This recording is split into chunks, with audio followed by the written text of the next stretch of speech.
Bonjour à tous, bonjour à vous mesdames et messieurs. Merci encore de nous rejoindre ce matin sur votre antenne avec 10-12 le Zénith. Nouvelle semaine sur Equinox Télévision. Plaisir de vous y retrouver encore mesdames et messieurs.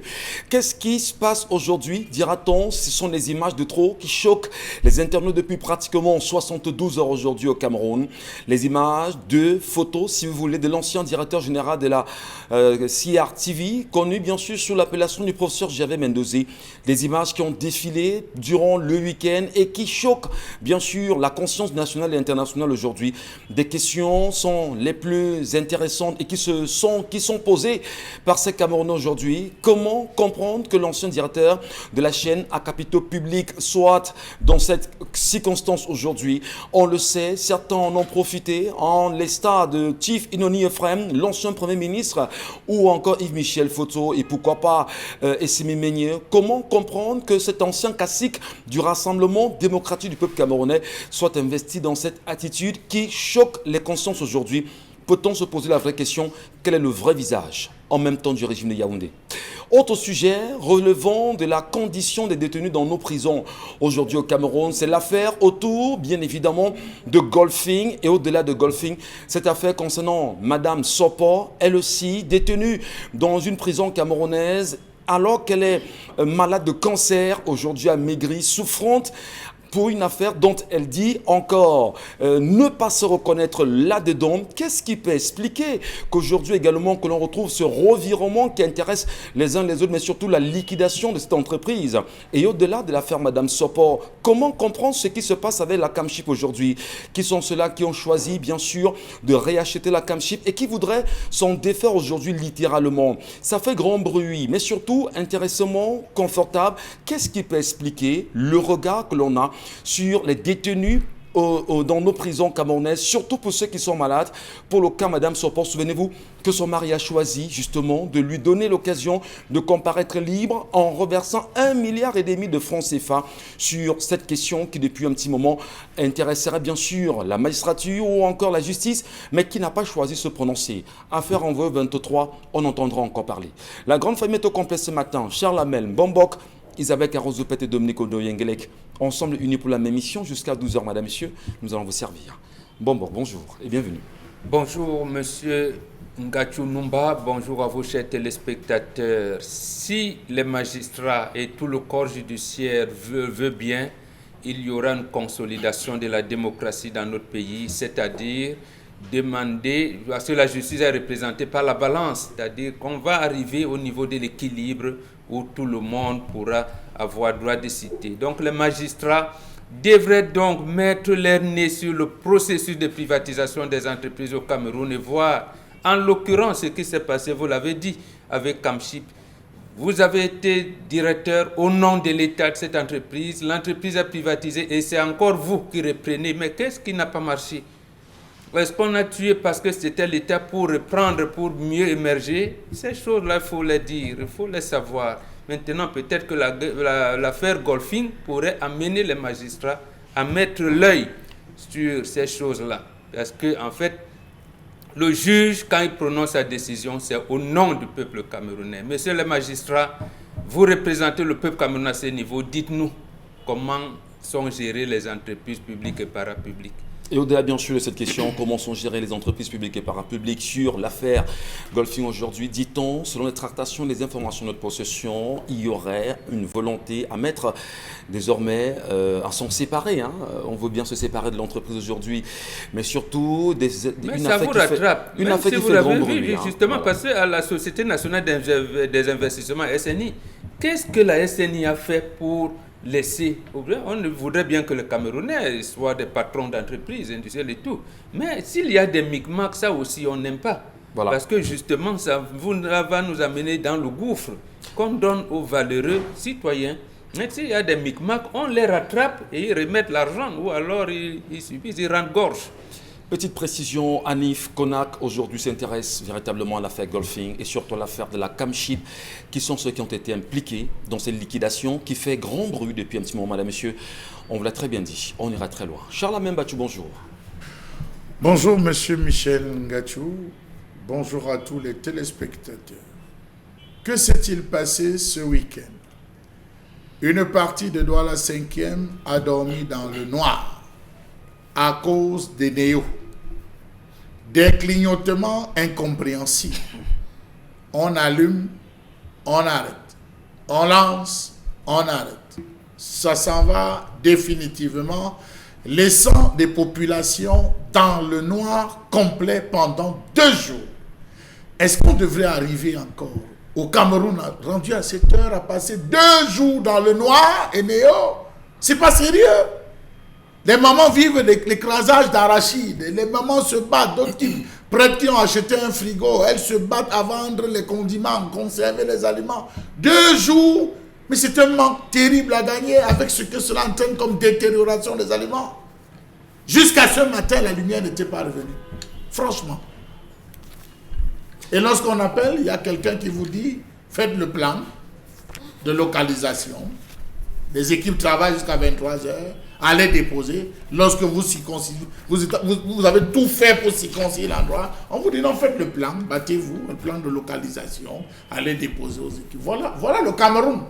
Et c'est des colères qu'on provoque. Et lorsque les populations vont descendre dans la rue pour se plaindre, on va dire MSC, Charles Membachou, vous ne semblez pas bien le dire. Il faut peut-être pas seulement vous arrêter au niveau de Douala ou encore Yaoundé, aller dans ce qu'on appelle entre guillemets l'arrière-pays, aller que ce soit à Banganté, que ce soit à Bafoussam, que ce soit à l'ouest du Cameroun, oui, notamment à l'ouest du Cameroun où depuis des semaines, les populations là-bas sont aux abois, les familles ne parviennent plus à dormir véritablement, tout simplement parce que l'entreprise distributrice d'électricité au Cameroun ne fait pas son travail. On doit nationaliser. Elle ne peut pas rendre les clés. On espère. Enfin, on l'a nationalisé au départ avec la Sonel. Non, on doit renationaliser. Sonel est revenu, artiste est derrière le projet, et nous y est finalement.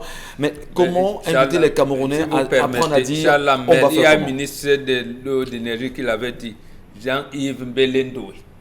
À l'époque, c'était AES Corporation. Il a dit que cette entreprise vous coupe même la lumière, il faut vous en réjouir. Parce qu'il a la possibilité d'augmenter tous les mois de juillet le prix au kilowatt. Donc nous ne savons pas quel est l'objectif assigné à cette entreprise-là. Donc en réalité, c'est l'entrepreneur en chef que nous devons prendre. Quel est l'objectif assigné à ces entreprises qui ont pris notre Sonel? Voilà. Mais jusqu'à présent, il faut bien sûr le dire. Comment amener les Camerounais à arrêter de dire on va faire comment? Comment amener les Camerounais à se dire nous avons des droits? Nous aussi, en tant que Camerounais, l'électricité, c'est un droit en réalité. Quelles sont les promesses que le chef de l'État nous a toujours fait jusqu'ici concernant l'électricité? Peut-on, au moment où nous parlons au niveau du rassemblement démocratique du peuple camerounais, pour ceux qui sont bien sûr au pouvoir, dire aux Camerounais pourquoi certains n'ont pas d'électricité aujourd'hui et d'autres ont de l'électricité, et nous dire exactement quels sont les apports des néos pour les populations camerounaises. Isabelle Carozopet, bonjour à vous et bienvenue ce matin. Merci à vous. Bon Michel. début de semaine à vous. Merci. À vous de nous souhaiter bon début de semaine. J'espère que cette semaine sera aussi fructueuse. La dernière était comment? Donc, coussi coussa. Vraiment, c'était une semaine où... Beaucoup de jujubes. Ah bon. Beaucoup de jujubes. Pour qu'elles soient fructueuses. Bancousillez-vous. Laissez, même quand vous êtes en période pascale, venez à votre tradition avec les ancêtres. Vous verrez. Voilà. Bon, je vais essayer, je vais bien voir ce que ça va donner. Dans tous les cas, on parle de résurgence de la pandémie. Malheureusement, on observe un relâchement toujours dans ce respect des mesures barrières. J'ai envie de saluer le ministre des Transports ce matin et lui demander s'il a fait un tour dans la ville de Douala, ou alors s'il reste simplement dans son bureau et se cantonne dans la simple ville de Yaoundé.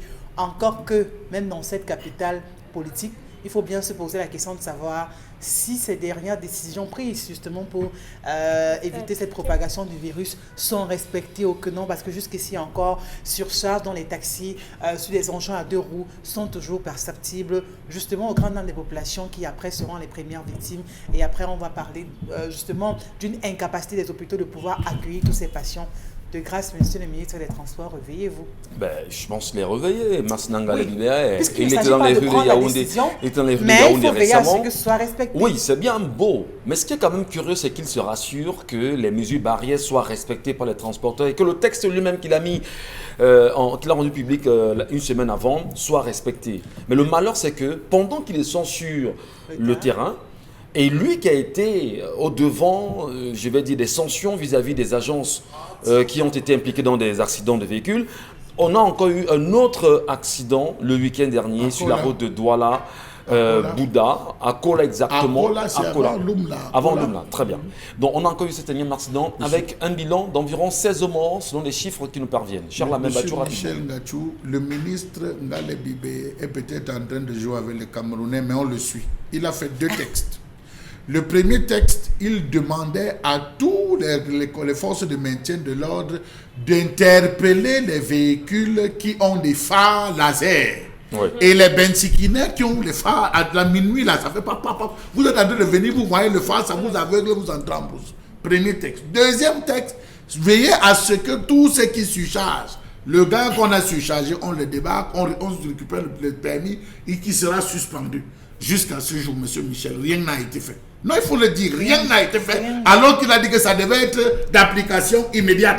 Gardez votre collègue Charles Bachou. La collègue, ce sera tout à l'heure. Dominique Audrey, bonjour. Depuis le week-end, monsieur. Voilà. Mon voisin a passé une mauvaise nuit, je vous le rappelle. Vous avez été affecté?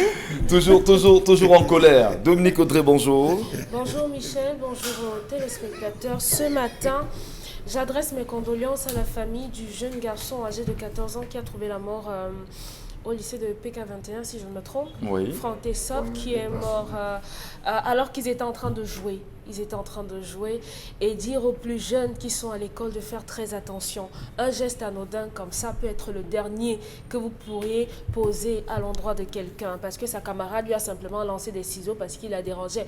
Vous savez comment ça se passe en classe, votre camarade prend votre stylo, il court avec, ainsi de suite, vous le poursuivez. Donc c'est comme ça que de fil en aiguille, le jeune homme est mort après avoir excusé sa camarade qu'il avait un peu blessé. Donc il faut faire très attention et vraiment beaucoup de courage à cette famille. 14 ans, voilà. Un enfant qui meurt à 14 ans, c'est très dur, Dominique Audrey. Oui. À vous, madame, monsieur qui nous regardent ce matin, vous connaissez les plateformes 10-12, le Zénith sur Facebook. Allez bien sûr vous y abonner si ce n'est pas encore le cas. Et laissez-nous bien sûr vos commentaires au numéro qui tout à l'heure s'affichera en bas de l'écran. On vous lira tout à l'heure. L'histoire de ce matin, Dominique. L'histoire de ce matin nous plonge dans le quotidien d'un jeune couple. Ils sont mariés depuis sensiblement 3 ans déjà. Et avant de se marier, ils ont mis Monsieur Mathieu a un problème. Non, évoluons. A mis longtemps avant de légaliser leur union. Donc, ils sont à 3 ans de légalisation et beaucoup d'années d'aide-moi à souffrir. Donc, le mari dans l'histoire... Viens, on reste. Ah, d'accord, très bien. Donc, le mari dans l'histoire touche 250 000 francs et la femme, elle, touche la somme de 100 000 francs CFA.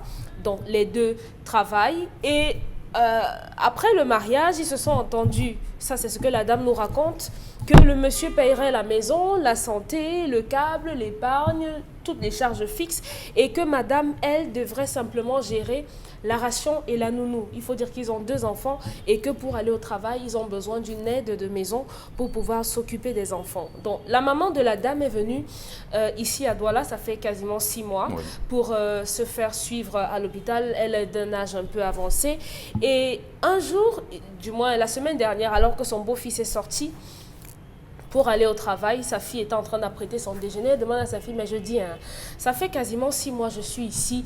Et le matin, moi, je n'ai pas encore vu ton mari te dire même qu'il a laissé l'argent de la ration ou bien voir même qu'il a déposé l'argent de la ration. Ça se passe comment? Ton mari ne rationne pas ou quoi? Elle dit à sa mère que non, ma, depuis qu'on est mariés, c'est moi qui rationne, non. C'est moi qui rationne. Donc, c'est comme ça que sa mère a pété les plombs. Sa mère dit que c'est inadmissible, inacceptable, incompréhensible que ce soit sa fille qui rationne dans le foyer. À quoi sert son mari si elle rationne? Est-ce que son mari ne sait pas que l'argent que sa fille travaille, c'est pour elle et sa famille? Donc maintenant, elle... Je vous en prie, l'histoire est en train d'être racontée, pardon.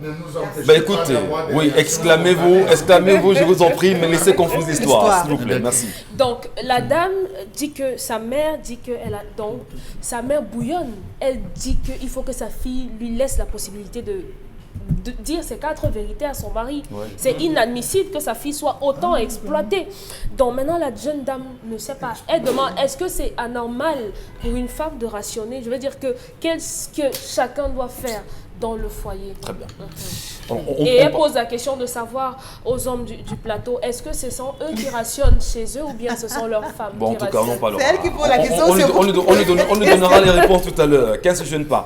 Mais quand même, ça pose deux problèmes, si vous voulez, trois problèmes fondamentaux. Premièrement, la gestion, on va dire, des ressources au sein justement d'une famille.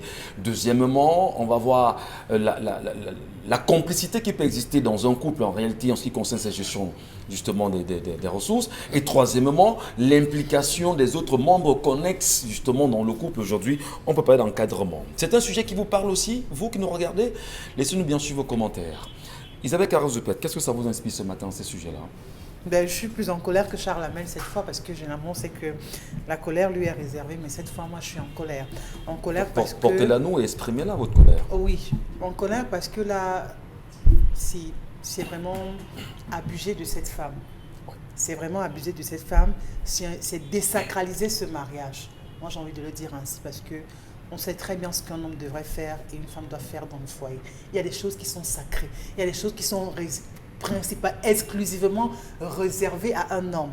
D'avoir une femme qui soit en train de rationner pour vous, vous allez manger avec quel appétit? C'est la question que moi je me pose ce matin. Comment ça se fait? Un homme se sent homme parce qu'il rationne chez lui. Un homme se sent homme parce qu'il porte ce foyer. C'est pour ça qu'il vient vous prendre chez vous. Il peut faire la vaisselle, l'homme. Permettez. Il vient vous prendre chez vous. C'est la femme qui va en mariage. Ça veut dire que c'est la femme qui va chez l'homme. Ouais. Donc, un gars est assis tranquille dans son domicile et tout. Et il estime qu'il y a une fille dans une famille et il décide de lui-même d'aller chercher cette fille et de venir rester avec elle. On dit chez nous, quand tu ne peux pas, tu laisses. Donc, si tu prends tes clics et tes claques et tu dis, je m'en vais dans telle famille épouser Isabelle Carole, il faut être sûr. Parce qu'une comme moi, quand vous regardez d'abord mon poids et tout ce qui va avec, il faut être sûr que cette femme pourra toujours rester en équilibre, pourra toujours garder justement cette même corpulence et tout. C'est de ça qu'il s'agit, Michel. Vous voyez une fille qui est mariée aujourd'hui? Non, monsieur Patrick. Tu gardes tout et je maigris. Faut pas qu'après 6 mois, j'ai l'impression que vraiment je suis allée plutôt en cellule au lieu d'aller en mariage. Ouais. Quand on va en mariage, une femme doit être réluisante. Pareil pour l'homme, vice-versa. Parce que autant tu prends soin de cet homme, autant il prend soin de toi. On a quand même envie de comprendre, mais qu'est-ce qui peut justifier quand même que ce soit l'homme, enfin la femme qui soit au cœur d'une ration? Mais il y a quand même complicité entre les deux. La femme a dit elle-même, elle a choisi de rationner. Non, mais on a bien compris que c'est... Monsieur lui dit, écoute, voilà ce qui se passe et tout ce qui va avec. Moi, j'ai tout simplement envie de dire ceci. Quand on est garçon et on l'assume. Lorsque vous décidez de prendre une femme en mariage, il faut aller jusqu'au bout. Et c'est là où on dit que vous êtes dans un chef de famille. N'allez pas nous crier sur le plateau que vous êtes chef de famille. Maintenant, là où il faut être chef de famille, vous ne l'êtes pas. Ouais. Monsieur s'arrange à toujours mettre quelque chose dans la main de la femme et madame s'arrange à toujours mettre quelque chose dans l'assiette de la maison. C'est comme ça que ça se passe. Chacun a son rôle et c'est bien sectionné. Maintenant, on est d'accord qu'on est dans une société où le monde évolue et impose que désormais, il faut bien que la femme participe. Si on veut bien être un couple émergent. Il faut se partager les tâches quand même. Il faut se partager des tâches. Il faut bien que la femme participe. Oui. Là, je suis parfaitement d'accord. Oui. Mais il y a des tâches sur lesquelles, vraiment, madame ne doit même pas passer à côté. Bêtement comme ça, une femme a son champ, l'homme a son champ, elle ressort de la nourriture là-bas et elle fait manger à la maison. Mais finalement, qui rationne dans ce cas-là? Non, on ne va pas dire que qui rationne dans ce cas, parce que monsieur s'arrange toujours à dire que madame a de l'argent, que ce soit pour écraser, que ce soit pour... Parce que ce qui est sûr, vous ne pouvez pas tout cultiver. Non, moi je regarde, non, on manque son nom au village. C'est pour ça que je dis que vous ne pouvez pas. Michel, vous ne pouvez pas tout cultiver. Ceux qui ont les vous plantations. ne pouvez pas tout cultiver, c'est impossible. Et bien même si vous avez un champ, monsieur va s'arranger à ce qu'il y ait quelqu'un qui va peut-être vous aider à faire ci ou ça. Il va s'arranger à ce qu'il y ait toujours de l'huile à la maison, qu'il y ait toujours du poisson fumé, qu'il y ait toujours un sac de riz et tout. Vraiment, vous m'éloignez du sujet, tout simplement pour dire qu'il faut que cet homme prenne ses responsabilités, qu'il essaye de trouver un équilibre dans le couple. Je dis bien, la femme doit participer, mais vraiment, il y a des choses sur lesquelles ça ne revient pas à la dame Alors, de le faire. Maman Bengan, tout à l'heure, vous semblez justement poser une question en filigrane. Est-ce que l'homme doit faire la vaisselle? Mais on parle quand même de partage de tâches. En réalité, l'homme doit accompagner la femme. La femme également doit être toujours liée à son homme. Mais est-ce que vous comprenez qu'il soit logique que ce soit une femme qui rationne chez vous, quand même? Non, simplement parce que le salaire de la femme est remis à son mari. et son mari fait le partage au regard des occupations, des charges. Je vais faire une critique sur le plateau. Permettez, je vous en prie. Bon, Boka la parole et dans ses arguments. On l'écoute, s'il vous plaît. J'étouffe. Calmez-vous. Bon, nous vous écoutons. J'ai dit, c'est l'homme qui est le patron. Tout ce que la femme récolte, que ça vienne du champ, d'un cadeau que sa famille lui a donné, d'une amie, de qui que ce soit, on remet à son mari. C'est le mari qui porte la maison et remet. Mais la pratique, parce que nous aimons nos femmes, nous leur avons donné la possibilité de gérer leur argent. Oui. Mais c'est devenu, comme au Cameroun, c'est devenu comme une loi universelle où, parce qu'elles ont orienté ça, mon argent c'est pour moi et pour ma famille. On a toléré. Quand on tolère, ça veut dire que c'est une déviance. C'est elle qui travaille. C'est une déviance. Même si la femme gagne plus que le mari, elle doit donner son argent à son mari. Qui donne donc l'héritage, qui lui dit non, gardez ceci pour tel, gardez ça pour ceci, gardez ça. Là, c'est pour mes 2 bières, parce que je dois boire une bière, un ami peut m'arranger. Voilà. C'est l'homme qui répartit au regard dessus. Parce que la femme, c'est le grenier. On lui dit, gardez ça. Qu'est-ce qu'on fait des hommes qui sont de mauvais gestionnaires? Mais ça, parce qu'ils n'ont pas appris, ils sont justement dans ce couple. Ce couple n'est pas en mariage. Pour aller dans votre sens, qu'est-ce qu'on fait dans des hommes qui sont mauvais gestionnaires? Et parfois, les femmes qui sont meilleures gestionnaires que leur mari. Chez les Bantous, il n'y en a pas. Ça veut dire qu'ils n'ont pas fait d'initiation. Chez les Bantous, il n'y a pas d'homme qui soit mauvais gestionnaire. Ça veut dire quoi être Bantou? Il n'y en a pas. Non, je sais que vous êtes au fait de venir, que vous permettez. Bon, finira. Non, chez les Bantous, il n'y en a pas. Il n'y a pas d'homme qui soit mauvais gestionnaire. L'homme connaît quelques lacunes et là, la femme garde. On sait que quand tu dis à une femme, garde 10 000, tu lui dis, s'il te plaît, elle me dit que l'argent est fini. Donc, mais elle garde. Parce qu'au départ, quand je dis chez les Bantous, ça n'existe pas. Vous avez eu l'occasion de tester votre femme. Vous avez eu l'occasion de dire, prends les 10 000 ici, voilà ceci. Oui. Et s'il te plaît, bon, prends ça, garde, je vais te demander ça un jour. Quand tu demandes, c'est comme ça qu'on teste la femme. Or, le Bantou est toujours bon gestionnaire. C'est les Bantous occidentalisés qui ne savent pas parce qu'ils ont perdu le Nord. Ils ont tout perdu, ils ne savent pas. Bon, les Bantous masculins occidentalisés. Voilà, tout à fait. Et ce couple, justement, on ne bâtit pas un couple sur de l'argent. Je sais que l'argent au Cameroun est devenu, je ne sais pas, c'est pour ça que les choses vont mal. Lorsque vous basez votre relation sur l'argent, vous avez entendu Dominique Audrey dire « aide-moi à souffrir ». Bon, on a oublié le processus même du mbom. C'est-à-dire que tu as aimé ta fille, tu n'as pas le moyen, la famille n'a pas le moyen, vous dites, viens, le viens mon reste ne commence pas avec vous. Bien sûr. Voilà. Donc, comment c'est organisé, ils ne veulent pas. Ici, ils ont orienté leur mariage sur de l'argent, c'est pour ça que ça va cloper au plan, ça ne peut pas tenir. Alors, il y a quand même l'implication de la mère de la fille aujourd'hui, qui est celle qui a fait le constat et a exposé le poteau rose aux yeux de tout le monde, aux yeux de Nicodré. Elle appelle bien sûr sa fille à prendre conscience en lui disant, mais ton argent c'est pour tes enfants, pour ta famille et toi. Mais pourquoi maman ne peut pas dire à sa fille, effectivement, s'il y a eu un accord avec ton mari, prends ne serait-ce que la moitié et épargne la moitié parce qu'on ne sait jamais. Est-ce que ce n'est pas ce type de conseil que maman pourrait au mieux donner à sa fille que de lui demander de faire, on va dire... taper un scandale. Oui, d'en faire scandale. Oui, voilà. Il faut comprendre que les gens ne réagissent.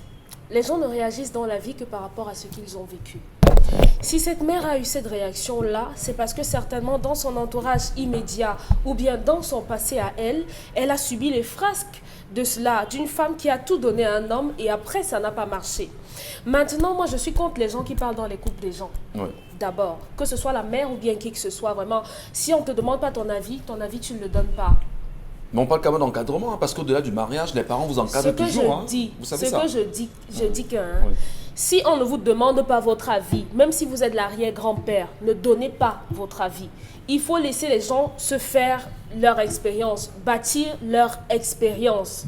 Il faut que les gens apprennent et on n'apprend que de ses erreurs. Mais on vous encadre quand même pendant que vous cheminez. On ne vous encadre que si vous allez vers Si vous et moi, nous sommes ensemble et on ne se plaint pas de quelque chose, vous voulez qu'on nous encadre sur la base de vous quoi? si les parents sentent qu'il y a un truc qui ne marche pas, on ne vous dira pas qu'il faut... Ma mère ne doit pas parler dans mon couple. Ma mère ne parle dans mon couple que si je vais lui dire, voilà ce que Michel... Et par exemple, voilà une situation avec Michel. Et tu penses que je peux gérer ça comment? Est-ce que c'est normal ce que Michel me fait ou bien est-ce que c'est normal ce que la sœur de Michel m'a fait? Là, c'est bon. Mais maintenant, quitter spontanément comme ça, arriver chez moi, trouver par exemple que je pose le pot de fleurs ici et ma mère va venir me dire non, ce n'est pas ici que... Non, ça ne se passe pas comme ça. Donc vous validez quand même. Et puis si maman vous le disait et vous disiez, ben, ma fille, écoute, 100 000 francs que tu gagnes mensuellement, pourquoi comment ma mère fait d'abord pour connaître mon salaire? Est-ce que ça regarde ma mère de connaître combien je touche? Je suis pour vraiment le respect de la vie privée. Ouais. Même si c'est votre mère, même si c'est votre frère, chacun a une vie qui est privée. Et si c'est privé, ça veut dire que ça ne concerne pas tout le monde. Bien sûr. Donc, il y a une certaine proportion à garder. Maintenant, pour moi, l'idéal du couple, c'est la transparence, c'est la loyauté et l'équité. C'est monsieur qui ramène son salaire. Peut-être les à côté, il peut garder ça pour lui parce que généralement, les hommes ne disent pas la totalité de la somme qu'ils ont. Ils ne disent que le salaire fixe, disons 250 000, les 300 000 qu'ils gagnent à côté, ils les gardent pour les Njomba et autres. Et maintenant, la dame, pareillement, donc il ramène ses 250 000, la dame ramène ses 100 000. Et le soir, à la maison, on dit, voilà, notre loyer, c'est 50 000. La ration, on évalue à tel montant. L'électricité, câble, courant, c'est tel autre montant. Voilà l'argent. Aujourd'hui, on épargne ceci. C'est comme ça que ça se fait. Tout ce que j'ai vu aujourd'hui, mes parents et autres, c'est comme ça que ça a toujours été fait. Et ça n'a jamais posé problème. Donc vous croyez quand même que personne. l'homme peut laisser la responsabilité de la femme de rationner sans que ça ne pose problème? Non, on fait un salaire. Comme on fait un, comme on fusionne, il faut joindre les deux salaires. On a un salaire à la maison. Oui. C'est le salaire de Michel, le salaire d'Oyengele qu'on reçoit le 30 du mois. Et c'est le 30 du mois qu'on programme le mois qui vient. C'est le 30 du mois que Ngachu me dit, Oyengele, voilà 20 000 pour la ration. Voilà l'argent du loyer, tu vas donner. Voici l'argent de l'électricité, tu donnes, ainsi de suite. Voilà ton argent de poche ici. Et voici l'argent. Il y a tel qui nous a appelé qu'il avait un problème. Tu penses qu'on peut lui donner combien? Voilà son argent, voilà l'argent du crédit, voilà. C'est comme ça qu'on est censé fonctionner dans un couple. De votre point de vue. Maintenant, dans l'argent de la famille et autres, les femmes peuvent le développer à travers d'autres activités qui peuvent être connexes, des à côté, du commerce et tout. C'est dans ça peut-être. Mais maintenant, la mère voudrait peut-être que la fille se préserve. Vous savez qu'aujourd'hui, dans nos familles, lorsqu'une fille travaille et on a tendance à dire, si tu te sépares de lui, qu'est-ce que tu auras comme bénéfice? Si tu te sépares, il faut garder l'argent. Mais ce n'est pas comme ça. Très bien. C'est pas comme ça que ça devrait se passer. Donc, qu'elle dise à sa mère de rester en dehors de son foyer, qu'elle attende qu'on lui demande, qu'on lui pose un problème, et là, elle pourra donner son avis. Elle n'a pas le droit de dire à son mari, pourquoi c'est ma fille qui rationne. Non. Point de vue, bien sûr, de Dominique Odero-Yengelek à respecter en réalité. Nous saluons toutes les mamans qui nous regardent ce matin. On peut bien imaginer l'attitude des mamans, la tête qu'elle peut faire au moment Dominique dans son point de vue. Non, non, c'est pas contre elle. C'est juste non, justement, parce qu'il y a des moments qui sont assez regardantes quand même en se disant, mais est-ce que ma fille va bien là-bas? Est-ce que tout va bien? Il y a des moments qui encadrent. Il y a des moments qui se disent, Michel, on ne peut pas, même si ma fille est en mariage, il faudrait que je me rassure qu'elle sera bien, il faudrait que je me rassure qu'elle n'aura pas de soucis, et voilà. Donc, Michel, on va lire les mamans tout à l'heure, elles nous laisseront leurs commentaires. Juste pour dire que l'environnement dans lequel j'ai grandi est libéral. Vous comprenez? Donc, je ne fonctionne que par rapport à ça. Je ne réfléchis que comme ça. Donc, ma mère ne serait pas offusquée puisqu'elle sait quelle est sa position dans ma vie privée. Et la belle-mère aussi. Bon, alors, quand j'en aurais une, on croise les doigts. Charlamel Bachou, l'histoire vous dit-elle ou pas? Du moins, qu'est-ce qu'elle vous dit? Monsieur Michel Ngachu, je suis parfois surpris. Même quand vous rationnez l'argent du mois, je dis de manière constante, la femme prépare 20 fois. 20 fois, ça veut dire quoi? Je dis, vous donnez, supposons vous donnez 50 000 à votre femme. Le mois, là, elle va préparer 20 fois. Il y a des jours, elle aura trop mal au ventre. Il y a des jours, elle va vous dire, débrouillez-vous, je suis fatigué. Il y a des jours, vous dites que ouais. Vous pensez que nous, on ne connaît pas ça? Il y a des jours où elle va rentrer et dire que vraiment, mes pieds chauffent vraiment. Vous voyez, où l'homme va acheter le pain il va rentrer avec le pain et ceci. Ah bon, Les jours où Est-ce on va qu'il doit vous même avouer est-ce qu'il que... doit même Permettez, mentionner ça? Non, permettez. je Est-ce qu'il doit mentionne. même mentionner ça? mentionne. Est-ce qu'un homme qui donne la Je vente de brassard pour le mois doit mentionner C'est pour vous dire que... qu'il a acheté le Même poisson avec hier ce ou qu'on pas? Permettez qu'on Non, mais s'accorde. quand même. Permettez qu'on se comprenne. Hein, Est-ce c'est que c'est important. mauvais s'il va acheter le poisson Permettez qu'on se comprenne, Est-ce que Isabelle. c'est mauvais? Permettez, et dans son argument, et dans ses arguments, nous poursuivons avec vous, monsieur Oui, Bachou. merci, Mauvais ou pas, merci. c'est comme ça que- Permettez. On vous Monsieur, protège. Donc, même quand l'homme est réglo dans les contraintes, la femme trouve toujours l'espace pour le frapper. Donc ça, c'est une habitude qu'on a validée. Voilà. Ça, il faut le savoir, on a validé. La belle-mère, la mère qui parle, est sous le toit de qui? Mon toit. Ouais. C'est ma maison. Qui la prend en charge? C'est moi, monsieur Michel Ngacho. Et elle trouve la force de dire à sa fille que réclame ton argent. La ration. Réclame la ration chez moi, alors que c'est moi qui la prends en charge. Je la vis. Votre Vous voulez qu'il belle-mère. la fille ou La la belle-mère? belle-mère, ce soir-là, elle ne dort pas chez Et vous moi. laissez sa fille. Oui, sa fille va rester et je la vis. Non, je parle Je l'ai déjà prise. Vous m'appartenez. Je parle Je dis avec vous ma m'appartenez. mère. Bien. Deuxième chose. Troisième chose, la belle-mère qui s'exprime n'a même pas encore une citronnelle qui pousse chez moi. Il n'y a pas de citronnelle qui pousse chez moi. Donc ça veut dire que le ventre, après 3 ans, il vient me faire les souffrir. Non, il y a 2 enfants. Non, monsieur Michel Gato, Ah, ça c'est la... 5. Non, monsieur Elle doit en avoir Michel. 5 au moins. Monsieur Michel Ah, Gato, elle en envoie 5 pour qu'on c'est- comprenne que... c'est des analyses sur lesquelles il faut peser. Parfaitement. Nous vous écoutons. D'après les textes réglementaires de la République, la femme a 25% dans la gestion du patrimoine des charges, elle a 25%, l'homme a 75% répartis comme suit. Les charges fixes, il y a l'école, il y a la santé, il y a quand on parle de charges fixes, il y a le payer la maison, la lumière, l'eau, le câble, le téléphone, il y a le transport, il y a les cas de divers qu'on appelle les deuils, et tout ça, c'est sous la coupole de l'homme. C'est l'homme qui porte ces 75% en termes de charges. La ration, dans le cas où la femme travaille, c'est la femme qui porte la ration, monsieur Michel Ngacho. D'abord, il faut que les gens lisent. C'est la femme qui porte la ration. Dans le cas où la femme ne travaille pas, ben là, elle compense. ben là, ça risque Si de la diviser femme ne les travaille foyers pas, aujourd'hui, monsieur hein. Michel Ngacho, c'est compensé avec les charges. Vous les Les renversez 25% là. sont compensés avec les charges ménagères, les charges qu'elle accompagne à la maison. On transforme ça dans ces 25% qu'elle apporte. Nettoyer les habits, aménager la maison. Voilà ce qui est important. L'autre chose, monsieur Michel Ngacho, c'est qui est réservé à la femme. L'oxygénisation de la maison, la décoration, les nappes, les fleurs, les parfums, serpillères, savon, La plats, verres, tout ça, c'est la femme qui porte Surtout ça. le sourire. Les louches et le sourire, tout ça. Les sous-vêtements de l'homme et vêtements, c'est la femme qui gère ces différents détails, monsieur Michel Ngacho. C'est pas le travail de l'homme. Mais vous avez des hommes encore qui se battent à acheter leurs propres sous-vêtements. Vous avez des hommes qui achètent encore. La majeure partie des hommes achètent leurs vêtements. Oh, c'est pas réservé à l'homme, c'est la femme qui achète les vêtements. on vous demande- L'homme on n'a vous comme demandera droit. que sur quelle statistique L'homme vous n'a le comme droit d'achat chez voyons. lui que les chaussures. Ce n'est que les chaussures, tennis, c'est tout que l'homme paye dans une maison. Donc, ton Le propre reste- sous-vêtement, tu te oui, plains d'acheter ton- la femme marche avec les mesures de son mari. Oh, comment? Mais qu'est-ce que vous... Je vous parle de ce qui est... Les femmes marchent avec les C'est ça. mesures. Les pantalons que j'ai, c'est pas moi qui couds.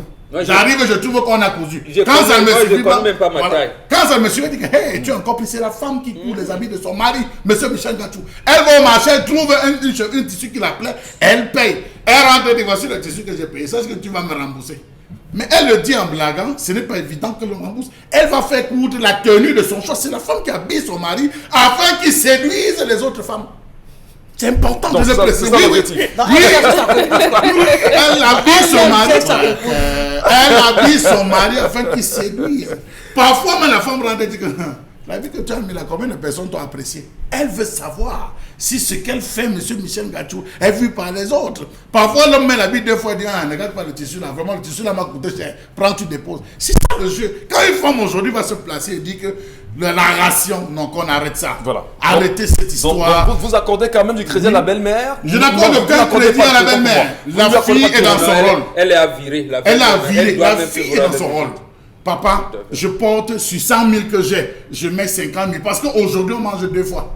La nourriture d'aujourd'hui, c'est qu'on mange demain. Et c'est pas la même quantité. Moi, je suis dépassée. Quand vous mangez la veille, c'est toujours un repas qui a la viande, qui a tout ce qui va avec. Quand vous mangez le lendemain, quand vous dites que non, on connaît non, comment vous coupez un demi-kilo. Un demi-kilo peut faire 50 morceaux de viande. Mais un demi-kilo peut faire 50 morceaux de viande. N'allez pas encourager les hommes au quartier parce qu'ils auront l'impression que non.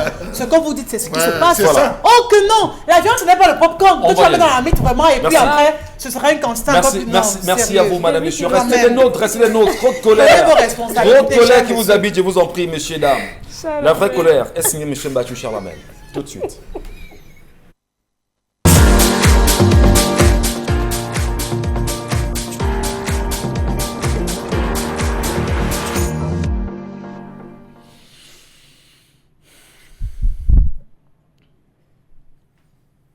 Je m'interroge ce jour sur la question de la suspension du Cameroun pour non-publication du rapport 2018 de l'initiative pour la transparence dans les industries extractives au Cameroun. Comment comprendre que le Cameroun ne soit jamais à jour, jamais, dans l'ensemble de ses rapports avec les différentes organisations internationales? Comment comprendre que c'est à coup de menaces que le Cameroun se retrouve à toujours finaliser soit ses cotisations, soit la mise à disposition de ses rapports? Pourtant, le Cameroun est champion en termes d'adhésion dans les différentes organisations. Pourquoi adhérer et ne pas respecter l'ensemble des textes? Point d'interrogation. Comment comprendre que même les rapports le concernant depuis ces 10 dernières années ne soient pas pris en compte?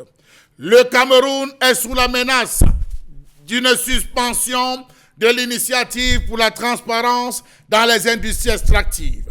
Telle est la substance d'une correspondance adressée le 18 février 2021 au ministre des Finances, Louis-Paul Motazé, en sa qualité de président du comité ITI Cameroun. Rapport qui permettra à l'organisation internationale à but non lucratif et de droit norvégien d'évaluer dans quelle mesure les revenus des ressources pétrolières, gazières et minières du Cameroun ont été gérés de manière transparente. Est-ce que, au fond, telle est la question de cette ONG, le Cameroun gère convenablement les revenus des ressources pétrolières, gazières et minérales du Cameroun? L'initiative pour la transparence dans les industries extractives a également pour but de renforcer les systèmes gouvernementaux en accentuant la gouvernance publique et des entreprises. Si le rapport ITI en attente n'est pas publié d'ici la fin du mois en cours, 31 mars 2021, le Cameroun sera suspendu de cette norme mondiale. Le Cameroun, parce que membre, a-t-il simplement respecté le principe basique visant à sensibiliser la population, favoriser le débat public face au secteur extractif et à l'usage qui est fait des revenus issus du secteur extractif? Point d'interrogation. Est-ce que les populations de Djombe, pour faire simple, sont au courant de comment sont extraits la pouzzolane? Est-ce qu'on en a fait un débat sur la gestion de cette pouzzolane face au secteur extractif et quel est l'usage fait des revenus issus du secteur extractif, notamment la pouzzolane, dans la zone de Djombe-Pendia? Est-ce que les populations savent qu'on sort par jour 160 camions? Ces 160 camions vont servir à quoi? Le camion est vendu à temps, on va prélever tant pour la mairie qui servira aux addictions d'eau. Est-ce que les populations, voilà le rapport que le Cameroun doit présenter. Quelle est la base sur laquelle le Cameroun en présentera son rapport lorsqu'on sait que les nouveaux acteurs de la gouvernance, identifiés comme gardiens de la transparence dans la gestion des ressources, n'ont apporté les changements escomptés? Peut-on dire qu'elle a entraîné la reconfiguration des modes de gouvernance des industries extractives qui devaient faire sortir le pays de la malédiction des ressources pour un développement plus inclusif qui bénéficie à l'ensemble des citoyens? Allez voir le lycée de Figuil. Or, à Figuil, on exploite et on extrait le marbre.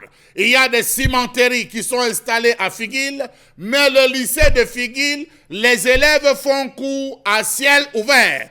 Est-ce que les populations sont associées d'après le principe de l'initiative pour la transparence dans la gestion des industries extractives? Sont-ils au courant de comment est-ce que cela est géré? Point d'interrogation. Peut-on donc dire qu'il y a transparence dans le secteur des industries extractives lorsque les principaux acteurs malmènent à outrance les populations riveraines, mieux ne reste en rien ou ne respectent en rien leur cahier de charges? Peut-on dire que le droit à l'information extractive est véritablement consacré ce jour par la réforme juridique de ce secteur? Comment comprendre ou comment peut-on rendre compte des mécanismes de reconfiguration de la gouvernance extractive par la société civile camerounaise dans un contexte sociopolitique dominé par la suprématie des acteurs étatiques et des multinationales? On ne rend pas compte aux populations, on rend compte à l'État et à ses représentants. Comment comprendre que les rapports ITI ne sont connus et débattus qu'au sein d'une minorité d'acteurs, notamment la société civile extractive? Comment se fait-il que pour l'extraction des minerais à Figuil, on n'a pas fait le compte rendu à Yaoundé? Est-ce qu'à Yaoundé, on a les populations de Figuil? Comment est-ce qu'on peut revendiquer? Point d'interrogation. Comment comprendre l'absence de communication qui entoure la gestion des industries extractives? Comment comprendre que seuls 2 rapports de l'ITI, celui de 2009 et 2011, ont fait l'objet d'une communication de proximité? 2012, 2013, 2014, 2015, 2016, 2017, 2018, point d'interrogation, jusqu'à ce que la norme, l'ONG internationale à but non lucratif, s'intéresse à la question Cameroun, qui ne présente jamais ces rapports, sinon, entre guillemets, des rapports très embellis. Comment comprendre que l'ensemble des activités de l'ITI se déroulent généralement en arrière-pays auprès des populations qui ne sont pas suffisamment instruites pour participer au débat relatif, biaisant de fait la question de transparence autour des activités extractives?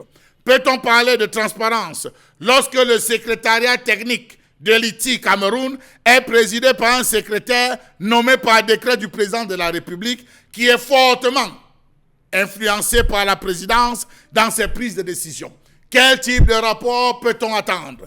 Comment comprendre qu'on vante l'ITI comme institution indépendante alors qu'elle n'est pas l'instance de prise de décision qui puisse déterminer le cours des politiques extractives, mais plutôt l'instance de concertation, mieux une plateforme qui facilite la communication franche ou non entre les parties? Comment comprendre le comportement de certaines compagnies extractives au Cameroun qui ne procèdent à aucun versement dû à l'exploitation minière ni aux populations riveraines? Même le transfert destiné aux communautés locales n'est pas effectué dans les temps. Savez-vous que lors des présentations publiques des rapports de conciliation, les données compilées dans les 10 rapports sont tellement denses et complexes que les débats sont presque stériles en raison de l'incapacité des autres parties, notamment civiles, à les comprendre? Peut-on donc avoir ou peut-il avoir transparence lorsqu'est constatée la faiblesse de la société civile, la faiblesse des institutions publiques camerounaises, l'incapacité de l'opinion à impacter le cours de la gouvernance extractive, la faiblesse des mécanismes exogènes de transparence? Alors en ce moment, pour l'ITI mondial, on pense que ce rapport sera une blague de mauvais goût si on n'a pas associé tous les acteurs de la chaîne extractive, parce que ce rapport devrait compléter. Jadis, c'était les acteurs de la société civile extractive qui s'asseyaient pour colmater, pour organiser et mettre sur pied de très très beaux rapports. À partir du 31 mars, s'il y a un effet, le Cameroun sera suspendu et on attend de voir la réaction dans les débats et dans ce rapport des populations riveraines, des acteurs véritables sur le terrain, bien loin de tous ces experts de Yaoundé qui, à coût de 200 millions de francs CFA, s'asseyaient en une journée pour essayer de pondre un rapport pour plaire. Mais par M. Mbatou Charlamé, bien sûr, ce matin, les Camerounais ont-ils compris grande chose en réalité? Eh bien, n'oubliez pas cette maxime, à chaque fois portée sur ce plateau, si vous ne faites pas la politique, si vous ne vous intéressez pas justement à la gestion de notre société, si vous ne posez pas de vraies questions à ceux qui sont en réalité au devant de la scène en tant que des administrateurs pour la plupart, ou encore les gestionnaires de ce qui semble être justement le bien public aujourd'hui, on continuera, comme c'est le cas, à entuber les Camerounais. Si vous ne vous posez pas des vraies questions, qu'est-ce qu'on fait de l'argent du Cameroun? Qui sont ceux qui gèrent l'argent du Cameroun? Qui sont ceux qui gèrent les minéraux du pays? Vous êtes justement là, nous sommes là, Camerounais, passifs, sans nous poser les bonnes questions. C'est extrêmement grave. Et au-delà, bien évidemment, de la colère exprimée par Charlamé Mbatou ce matin, on va comprendre en réalité qu'il y a des réels problèmes au Cameroun où on ne fait pas de rapport sur la gestion de nos ressources fondamentalement aujourd'hui. Aucun Camerounais, peut-être quand je dis aucun, peut-être c'est un peu exagéré, mais les Camerounais ne comprennent rien à cela. Alors, on verra justement lors des élections présidentielles à venir, beaucoup seront dans les rues à aborder simplement des chemises ou encore des t-shirts et tenir bien sûr des discours de haine pour demander à ce qu'on puisse garder X ou Y à sa position ou pas, ou qu'on puisse, qui seront investis dans une espèce de campagne de tribalisation, disons-le ainsi, et ça ne nord pas parce que les vraies questions sont celles-là que nous posons aujourd'hui. Est-ce que vous, Camerounais, vous êtes au courant justement de la gestion des minéraux camerounais? Est-ce que vous vous posez la question justement comment les minéraux camerounais sont gérés? Qui doit nous rendre compte bien évidemment de ce qui se passe? Pourquoi rester autant passif? Ou encore pourquoi le ministère même des Mines ne nous dit pas grand chose là-dessus? Qu'est-ce qu'on fait de tout ce qui se gère à ce niveau? On en parle ce matin. Bon, Ben Gankanji, nous tentons bien sûr de résumer pour inviter les Camerounais à ouvrir davantage les yeux sur ce qui appartient au pays. Même quand beaucoup estiment toujours que c'est la France qui est derrière, arrêtons au moment donné quand même d'accuser cette France-là. Mais demandez aux Camerounais, ouvrez les yeux sur vos mines. Est-ce que c'est bien pensé? Non. C'est mal pensé? Les Camerounais n'ouvrent pas les yeux pour deux raisons. La première raison, c'est qu'ils savent que notre sous-sol appartient à la France. La deuxième raison, c'est une orientation politique. Charlamé l'a relevé. On empêche la société civile, qui est comme la sentinelle de la société, de s'intéresser à ces affaires-là. Dans d'autres pays, il a parlé tout à l'heure de Haïti, qui est de droit suédois. Justement, là-bas, c'est la société civile qui s'implique, parce que là, on a associé la société civile dans la gouvernance globale, parce qu'on sait qu'on n'a rien à cacher. Chez nous, justement, on a tout à cacher. Comment vous pouvez dire, par exemple, que nous sommes un pays souverain et que le sous-sol camerounais à partir de 30 mètres appartient à la France?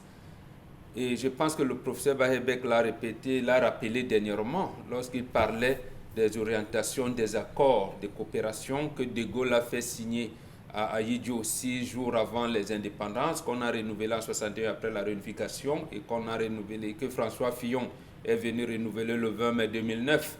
Ici, et beaucoup vous ont dit, oui, le chef de l'État a gardé le sous-sol pour, j'ai dit, c'est faux. N'est-ce pas? Voilà, l'expérience, je vais dire l'exemple qui montre cela est la suivante. 2003, vous avez entendu que le président de la République a donné à Jovic SA, une entreprise américaine, l'exploitation du cobalt, du nickel à Lomé. Or, le Cameroun a la deuxième réserve de cobalt et de nickel au monde. Et quelques temps après, la France se fâche. Elle veut créer Jovic Cameroun.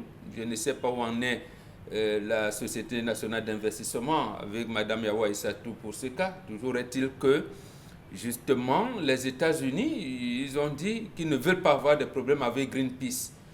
Parce que là-bas, on sait que la société civile a un regard dans la gestion de ces affaires-là. Et surtout de l'environnement. On ne sait plus rien. D'accord, aujourd'hui, on ne sait plus rien. Deuxième chose, décembre 2008, le chef de l'État, d'abord, l'exploitation de cobalt, c'est 99 ans, cobalt de nickel. Décembre 2008, le chef de l'État signe un décret qui donne aux Coréens, aux Sud-Coréens, l'exploitation du diamant de Mobilon pour une exploitation de 25 ans, renouvelable tous les 10 ans jusqu'à épuisement. Et justement, comme disait Charles Lamel, et là, on nous a exigé qu'il faut, j'allais dire, ratifier ces accords-là. Bon, mais comment vous ne pouvez pas le faire précisément parce que nous ne voulons pas être clairs. Nous ne voulons pas être clairs parce que ça ne nous appartient pas. c'est sur notre sol, mais ça ne nous appartient pas.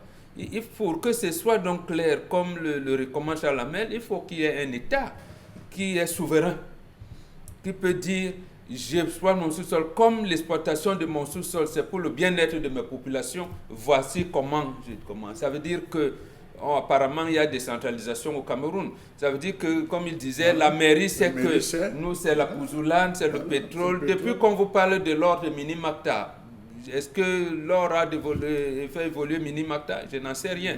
Voilà. Donc que la population où se trouvent ces minéraux-là sache que notre dotation c'est 10% et qu'aujourd'hui on a produit tant, les 10% reviendront. Mais sauf que justement, les Coréens, qu'est-ce qu'ils ont exigé? Ils ont exigé et obtenu de l'État du Cameroun qu'ils vont prendre le diamant, ils amènent à Séoul, c'est eux qui vont vous dire que c'est telle qualité de diamant, nous allons vous payer tant. Et dans le temps là, c'est que 20%, 10% parce que c'est sur notre sol, les autres 10% c'est pour les intérêts. Donc ils ont 80%.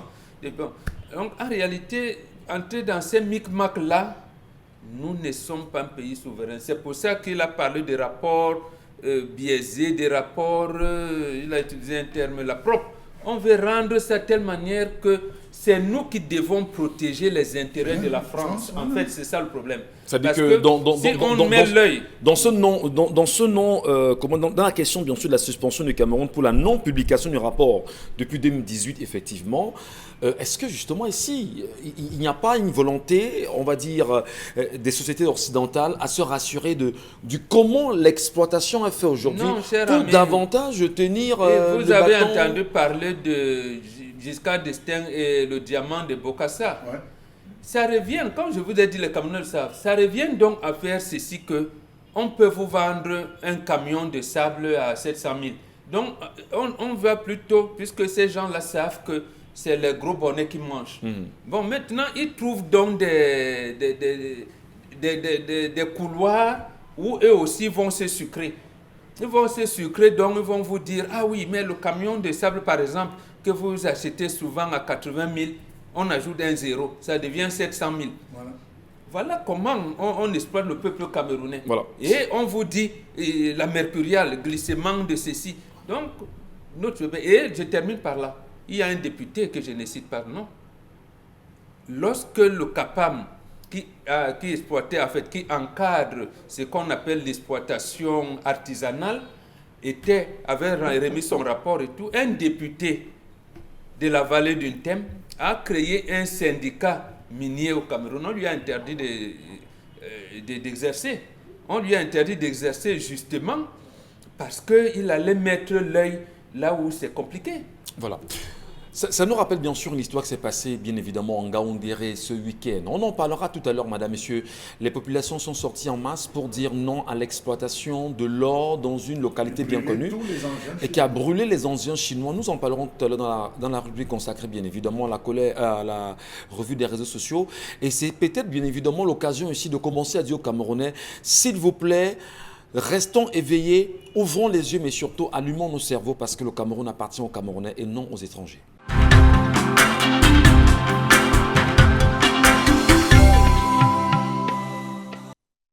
Il y a beaucoup de débats sur ce plateau, hein. Puis ça bouge énormément. Et même merci à vous de rester présents. Vous le savez également, le week-end a été très, on va dire, très court pour certains. On en profite pour faire un clin d'œil particulier aux Ivoiriens qui nous regardent ce matin, en leur adressant encore toutes nos condoléances après l'arrivée, bien sûr, de la dépouille de l'ancien Premier ministre ivoirien et d'ailleurs ministre de la Défense, ancien, va-t-on le dire, Ahmed Bakayoko, qui a regagné la terre, bien évidemment, de ses ancêtres aujourd'hui. Maire, Inch'Allah, même oui, maire également d'Abobo, effectivement, là-bas à Abidjan. On en profite ce matin pour adresser encore toutes nos condoléances au peuple ivoirien qui souffre, mais à côté de ceci, dire que Laurent Gbagbo, à la suite de cet incident, a repoussé son voyage en terre ivoirienne aujourd'hui. Le temps également pour lui de faire le deuil pour cet ancien homme d'État qui a représenté de son temps ce qu'il fallait en même temps faire comme activité. Il a été très influent, vu comme le dauphin Alassane Dramane Ouattara, des questions se posent encore aujourd'hui. Qu'est-ce qui s'est réellement passé? On parle d'un cancer. Est-ce que le cancer peut tuer avec une telle rapidité? On reviendra encore sur les témoignages de l'ancien vice-président, du vice-président du PDCI, qui est bien évidemment le parti d'Henri Konan Bédié aujourd'hui. Qu'est-ce qui s'est réellement passé en Côte d'Ivoire? On le sait, les Ivoiriens sont dans le deuil et nous vous adressons toutes nos condoléances. Le Cameroun également bouge, madame, messieurs, au niveau du sud-ouest et du nord-ouest. La crise anglophone qui sévit depuis presque 5 ans déjà. C'est une journaliste, d'ailleurs consoeur de la chaîne publique, la CRTV, qui a été effectivement kidnappée dans les environs de Meya, c'est dans le sud-ouest Cameroun. Elle s'appelle Famé Bounui. L'information tourne depuis des heures quand même sur la toile et les indignations sont fortes. Une rançon de 14 millions de francs CFA aujourd'hui est demandée. Où en sommes-nous véritablement? Qu'est-ce qui se passe dans ces localités? Sommes-nous véritablement dans les gangs de voleurs, de braqueurs, de tueurs et de kidnappeurs? Qu'est-ce qui se passe, madame, monsieur? On se pose toutes ces questions. Merci de rester sur 10-12 le Zénith. Toutes ces informations gravitent effectivement autour du Cameroun et du monde. On en parle. Mais une question qui nous interpelle, c'est la question, bien sûr, avant la pause, de cette non-déclaration de tous ces rapports de 2018 concernant l'exploitation du sous-sol camerounais véritablement. Alors, disons-le simplement. En 2018, nous étions au cœur des élections présidentielles. Et chaque Camerounais le sait. Quelles sont les concessions effectuées autour de l'exploitation minière au Cameroun? Qu'est-ce que le Cameroun a signé comme convention, si vous voulez, avec des entreprises exploitantes, on va dire, au niveau international? Les Camerounais sont-ils au courant de ce qui a été fait? Et pourquoi est-ce qu'on insiste, bien sûr, au niveau de l'ITI, sur ce rapport de 2018? Il faut en parler. Il faut qu'on s'éveille. Il faut qu'on ouvre les yeux. Il faut que les Camerounais se posent des vraies questions. Qu'est-ce qui a été fait? Charles Hamel, puisqu'on en parlait, bon Bengan, également à vous, les Camerounais n'ont-ils pas le droit de savoir ce qui s'est fait en 2018? Absolument. D'abord, pour Bakayoko, il faut dire que c'est lui qui a sauvé la vie à Laurent Gbagbo le 11 avril 2011, lorsque l'armée française a dynamité la barrière qui était sur le sous-sol et est venue le prendre. C'est lui et il faut bien insister, oui, armée française. L'armée française. Je dis bien l'armée française en avait Côte d'Ivoire. dynamité parce qu'il y a un tunnel qui allait de la présidence de la République à l'ambassade. Et Gbagbo avait mis, avait barré ça, avait monté un mur en béton et ils ont dynamité ce mur. C'est par là qu'ils sont venus et Bakayoko avait intervenu pour qu'il ait sa vie, qu'il ait la vie sauve. Donc, voilà, les vidéogrammes sont encore là. Alors, tout à fait. Donc aujourd'hui, non, c'est compréhensible. C'est compréhensible. Vous savez bien que j'ai parlé ici souvent d'Eva Joly qui a mis la main, le nez dans l'affaire Elf et ça a impliqué Mitterrand. Vous avez, à l'entame de l'émission, quand vous parliez tout à l'heure des magistrats, nous avons dit que la consolidation d'une démocratie passe par le pouvoir judiciaire, dont les magistrats doivent nous aider. Ici, et la société civile, vous avez souvent bien mal acquis de Guinée équatoriale, bien mal acquis de Sassou Nguesso, bien mal acquis de tel, c'est de ça. Donc, ce comité éthique soupçonne qu'il y aurait des accointances entre l'exploitation minière du Cameroun, l'Élysée et Etoudi.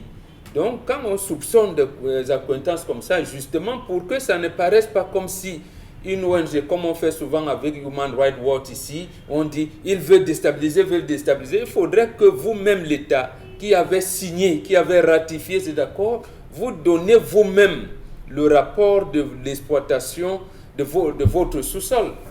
Donc, voilà. Et maintenant, quand ils ont envoyé, c'est tellement biaisé selon eux. Et j'allais dire c'est policier, c'est même diplomatique, au point où, lorsqu'on regarde les populations d'où proviennent ces minéraux, sont toujours pauvres. Et leur pauvreté, ça s'en va encore un peu plus dans le gouffre. Donc, on veut savoir, spécialement, qu'est-ce qui s'est passé?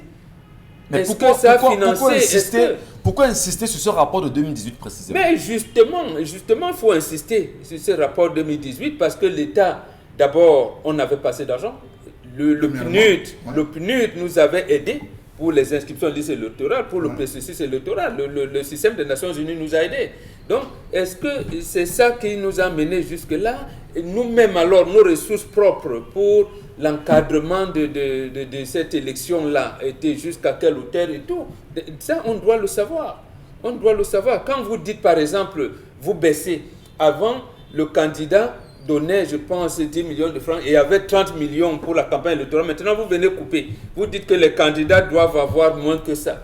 Donc, pratiquement, je pense qu'ils étaient à 15 millions seulement pour la campagne. Vous dites, mais qu'est-ce qui se passe au Cameroun? Bon, Au Cameroun qui a pourtant qui exploite le manganèse, le nickel, le cobalt, le diamant, l'or et tout. Mais comment se fait-il que les gens qui veulent diriger le pays, on les amène dans une... Or, eux donnent une caution assez élevée. Mais maintenant, la rétribution qu'on leur donne pour la campagne électorale est tellement moindre. Je pense que le candidat de MRC avait même refusé ça, si j'ai bonne mémoire. Effectivement, voilà. il avait refusé. Donc, voilà, c'est minable.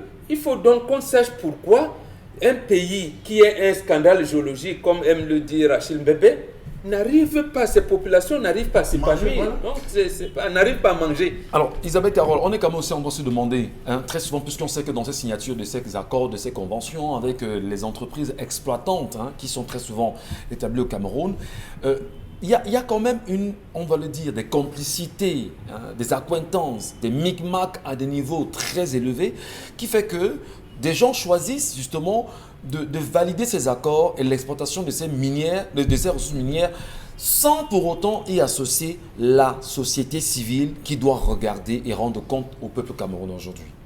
Ce qui choque, là où le bas blesse, ce n'est pas justement ces accointances ou encore ces mimiques entre guillemets que ces personnes, ces réseaux que ces personnes entretiennent, mais c'est que tout ça se passe au grand désarroi de la population qui devrait bénéficier du minimum, qui devrait au minimum avoir une transparence, qui devrait pouvoir au moins se tourner vers le maire, qui devrait au moins leur apporter tous les éclaircies concernant ce genre de sujet et de manière normale et officielle. On prend par exemple le cas de Njombe Petia par exemple, on parle de l'exploitation de pozzolante. Qu'est-ce que ces populations bénéficient de cette extraction? On parle quand même de leurs terres, on parle quand même de leur territoire, de leur environnement immédiat. Et il y a bien sûr à chaque entreprise un cahier de charges. Je ne suis même pas sûre que ces populations savent même déjà la société qui gère ce genre d'extraction. Ou encore ces sociétés-là même. Est-ce qu'elles reconnaissent, est-ce qu'elles savent même déjà le nom de ces sociétés? Est-ce qu'elles savent le bilan qui est fait annuellement? Combien de camions ont pu être extraits? À combien ils sont vendus? Est-ce que ces entreprises remplissent le cahier de charges? Parce que quand on a une entreprise encore avec ce genre d'extraction, vous qui exploitez, vous avez un cahier de charges. Vous avez des obligations vis-à-vis de cette population que vous devrez couvrir tout le temps. Est-ce que c'est fait? Ce n'est pas fait. Le minimum qui est même la route, vraiment, qu'on peut au moins bénéficier parce que vous venez faire votre extraction, ça, on ne l'a pas. L'eau, la lumière, machin, ça reste encore des choses vraiment Permettez justement, parce qu'on est dans la colère. Est-ce que c'est pas de nature, excusez, est-ce que c'est pas de nature à insulter le peuple camerounais, insulter l'intelligence des Camerounais et laisser croire que vous ne réfléchissez pas? Parce qu'en réalité, ce que vous dites est tellement pertinent que le maire lui-même, le maire d'une localité, devrait se lever, qui est signataire du rapport, devrait justement rendre compte à ces populations, mais choisir de se taire. Est-ce que ce n'est pas de nature à insulter l'intelligence des Camerounais? Non. Et c'est pourquoi ces élites locales, ce qui dérange, quand on parle encore de ces élections, quand il faut justement les porter à ces postes, vraiment, il faut les voir sur le terrain, Michel Ngacho. C'est déplorable, je parle des larmes aux yeux. Parce qu'on a bel et bien couvert... Déplorable pour qui? Pour le maire ou bien les populations? Pour ces populations, pour nous-mêmes, pour le pays, pour toute la nation. Mais dites aux Camerounais qu'arrêtez de chanter les mots de quelqu'un, quand il s'agit de faire campagne, parce qu'il faut bien évidemment rendre les formations. On est avec eux sur le terrain. Il faut voir les discours de campagne que ces personnes tiennent. Il faut voir comment ils tiennent la promesse devant les populations. Comme quoi vraiment, c'est le meilleur choix. Ils seront toujours là. Ils vont faire ci, ils vont faire ça. Maintenant, on prend un simple cas où on parle quand même d'extraction de ces choses aussi importantes. Vous choisissez de vous taire parce que vous êtes de mèche avec ces entreprises. C'est pour ça que vous vous taisez. Mais sauf que là, vous ne sauvez que votre tête. Vous ne pensez pas à ces personnes qui vous ont porté à ce poste. Mais 5 ans après, vous allez venir dire comme quoi, vraiment, on n'a pas eu le temps de tout mettre vraiment de tout exécuter, d'exécuter tous nos projets. Et il faut encore que vous puissiez nous donner vraiment encore nous donner un peu de ces temps. 5 années, pour qu'on, vraiment les 5 années que vous allez encore nous offrir, on fera tout le reste. Vraiment, de qui se moque-t-on? Dominique Audrey-Yenglek, est-ce que ça vous choque pas également de savoir que les maires sont dans la complicité? Les populations acceptent de se faire passer pour des populations ignorantes. Eh bien, Se font passer pour des populations. Vous pensez qu'ils savent? bon, d'accord. Pourquoi À l'école, on ne communique nous a pas pas dit que, en principe, on devait nous reverser quelque chose par rapport à l'école? Oui. Ouais. On vous a présenté de façon ramassée comme ça en l'air une prétendue carte minière en vous citant quelques endroits où vous pouvez trouver des minerais dans des régions du Cameroun. C'est tout ce qu'on vous dit. Ou est-ce qu'on dit aux Camerounais qu'on doit vous donner quelque chose? C'est pour ça que quand on vous donne un hôpital ici, on vous dit la grandeur, la manie, machin et tout ça. Vous avez l'impression que c'est une faveur, mais c'est un droit. On ne dit pas merci pour ce qu'on doit recevoir normalement. Enfin, non, très souvent on vous dit qui dit merci demande encore. Hein, c'est ce que beaucoup retiennent comme expression. Lorsqu'on vous donne un hôpital où on a Vous avez levé l'impression que c'est une un faveur. virus sur une situation, on vous dit vraiment non, on dit merci à X et qui dit merci demande encore. Non, mais c'est justement, on dit toujours que toute vérité n'est pas bonne à dire, mais c'est là où commande le mensonge. Ici, les maires là qui font le truc, vous n'êtes pas sûr que les maires et les élites, moi je les soupçonne, de monter certaines associations, parce que la mairie a quand même des associations qui, pendant les fêtes de la jeunesse, fête du 20 mai, on dit souvent, et telle association des élites ressortissants du site de l'INJS, l'année de promotion, tant. Voilà, souvent on vous donne un truc. C'est pas ces associations-là qu'on amène un peu pour valider le rapport policier qu'on envoie. Il faut soupçonner des choses comme ça. Alors, Tout est possible. alors Dominique Audrey, vous est dites quand possible. même comment réveiller le peuple camerounais à ouvrir les yeux sur ces affaires-là? Parce que là également, c'est quand même la question fondamentale. Il y a une carte minière au Cameroun qui est connue. Mais on ne dit rien aux Camerounais de la gestion de cette carte minière. Comme de la forêt. Comme de la, mais ça fait partie justement. Mais qu'est-ce qu'on fait pour réveiller le peuple camerounais à se poser des vraies questions là-dessus? On a commencé. Bon, d'accord. On a commencé ici. Mais il faut dire que l'initiative de Tony Blair à travers l'ITI était une chose qui faisait, je vais dire que pour certains pays, c'était l'idéal pour que les biens, les ressources naturelles du pays soient reparties entre tout le monde. Bien sûr. Et je pense qu'à ce niveau, la société civile ne doit pas attendre l'appel. Elle existe? Oui, On l'a tué, non, on l'a tué. On ne permet pas. On ne permet pas. Surtout à l'est, là, il y a un gars qui s'est lancé là dans la forêt. Quand il a présenté un rapport pour la société forestière industrielle de la Doumé, qui a déclaré faillite après avoir exploité nos forêts pendant 50 ans, alors que la même année, je pense en 2016, il avait fait des bénéfices de l'ordre de plus de 50 milliards de francs. Oui. Il déclare la faillite. Le gars a mis le nez, on lui a dit qu'il n'a aucun intérêt dedans. Donc, il y a plus forte raison le sous-sol. Donc, l'échec, ou bien je vais dire le manque, l'absence d'une réelle société civile camerounaise D'une société est l'un des problèmes Oui. fondamentaux qu'il faut résoudre au plus vite. Oui, puisque l'ITI fonctionne avec la société civile Absolument. et le gouvernement. Il faudrait que toutes les parties prenantes, les parties concernées fassent soit. Donc, il faut une rédac. Il faudrait que un rédac version Version sous-sol. Voilà, version sous-sol. sous-sol. Ouais. On a besoin de ça là-bas pour que les choses soient transparentes. Il y a plein de pays, notamment la Centrafrique, qui ont été suspendus de l'ITI. On a la mais ce que vous Tanzanie dites, et le permettez de me Yémen. couper, ça peut, moi, je m'excuse de vous couper. Non, hein. allez-y. C'est que lorsque vous parlez, je regarde l'entrée des Chinois au Cameroun. Je regarde ce qui se passe à l'Est avec les Non, ils Chinois. sont très forts. Ouais. Et que justement, les Camerounais sont de plus en plus muets. Le gouvernement camerounais est muet. Le ministre des Mines ne dit rien. Aucune population ne se lève pour dire, mais finalement, rendez-nous compte. Et quand j'ai vu, je vais peut-être citer, hein, il y a cette ONG FODER, bien connue, qui à un moment donné a pris sur elle de s'insurger contre l'exploitation minière et la redevance justement forestière qui était reversée à des montants, on va dire, minables, parfois même pas reversés, qui est allé très loin faire des documentaires et montrer les trous qui sont laissés par les exploitants chinois aujourd'hui. Effectivement, dans Ce sont certaines des zones. tombes parce qu'on retrouve des gens qui meurent dans ces endroits. Ouais. Ils se permettent de dévier les rivières qui servaient les villages à ce moment-là. L'eau, la qualité de l'eau n'est même plus consommable. On laisse des fosses. Il n'y a pas d'électricité. Il y a un endroit à l'est, près de la Centrafrique, là-bas au niveau de la frontière, on appelle Combo, quelque chose par là. Vous verrez ce qui a été fait là-bas. Et pourtant, il y a une loi qui norme l'exploitation, oui, et l'entretien du site. Parce que lorsque vous avez fini, vous devez refermer. Et malheureusement, ils ne le font pas. Ils ne font rien du tout. Donc moi, je suis d'accord à ce niveau, Mbombok, lorsqu'il dit qu'on ne devrait pas s'en prendre aux personnes qui sont là. Mais ce sont les personnes qui leur donnent la possibilité, l'autorisation d'être là. Parce qu'on leur dit, allez, on leur donne le laissez-passer, faites ce que vous voulez. Donc ce sont les personnes qui leur permettent d'être là. C'est à elles qu'on doit demander des comptes.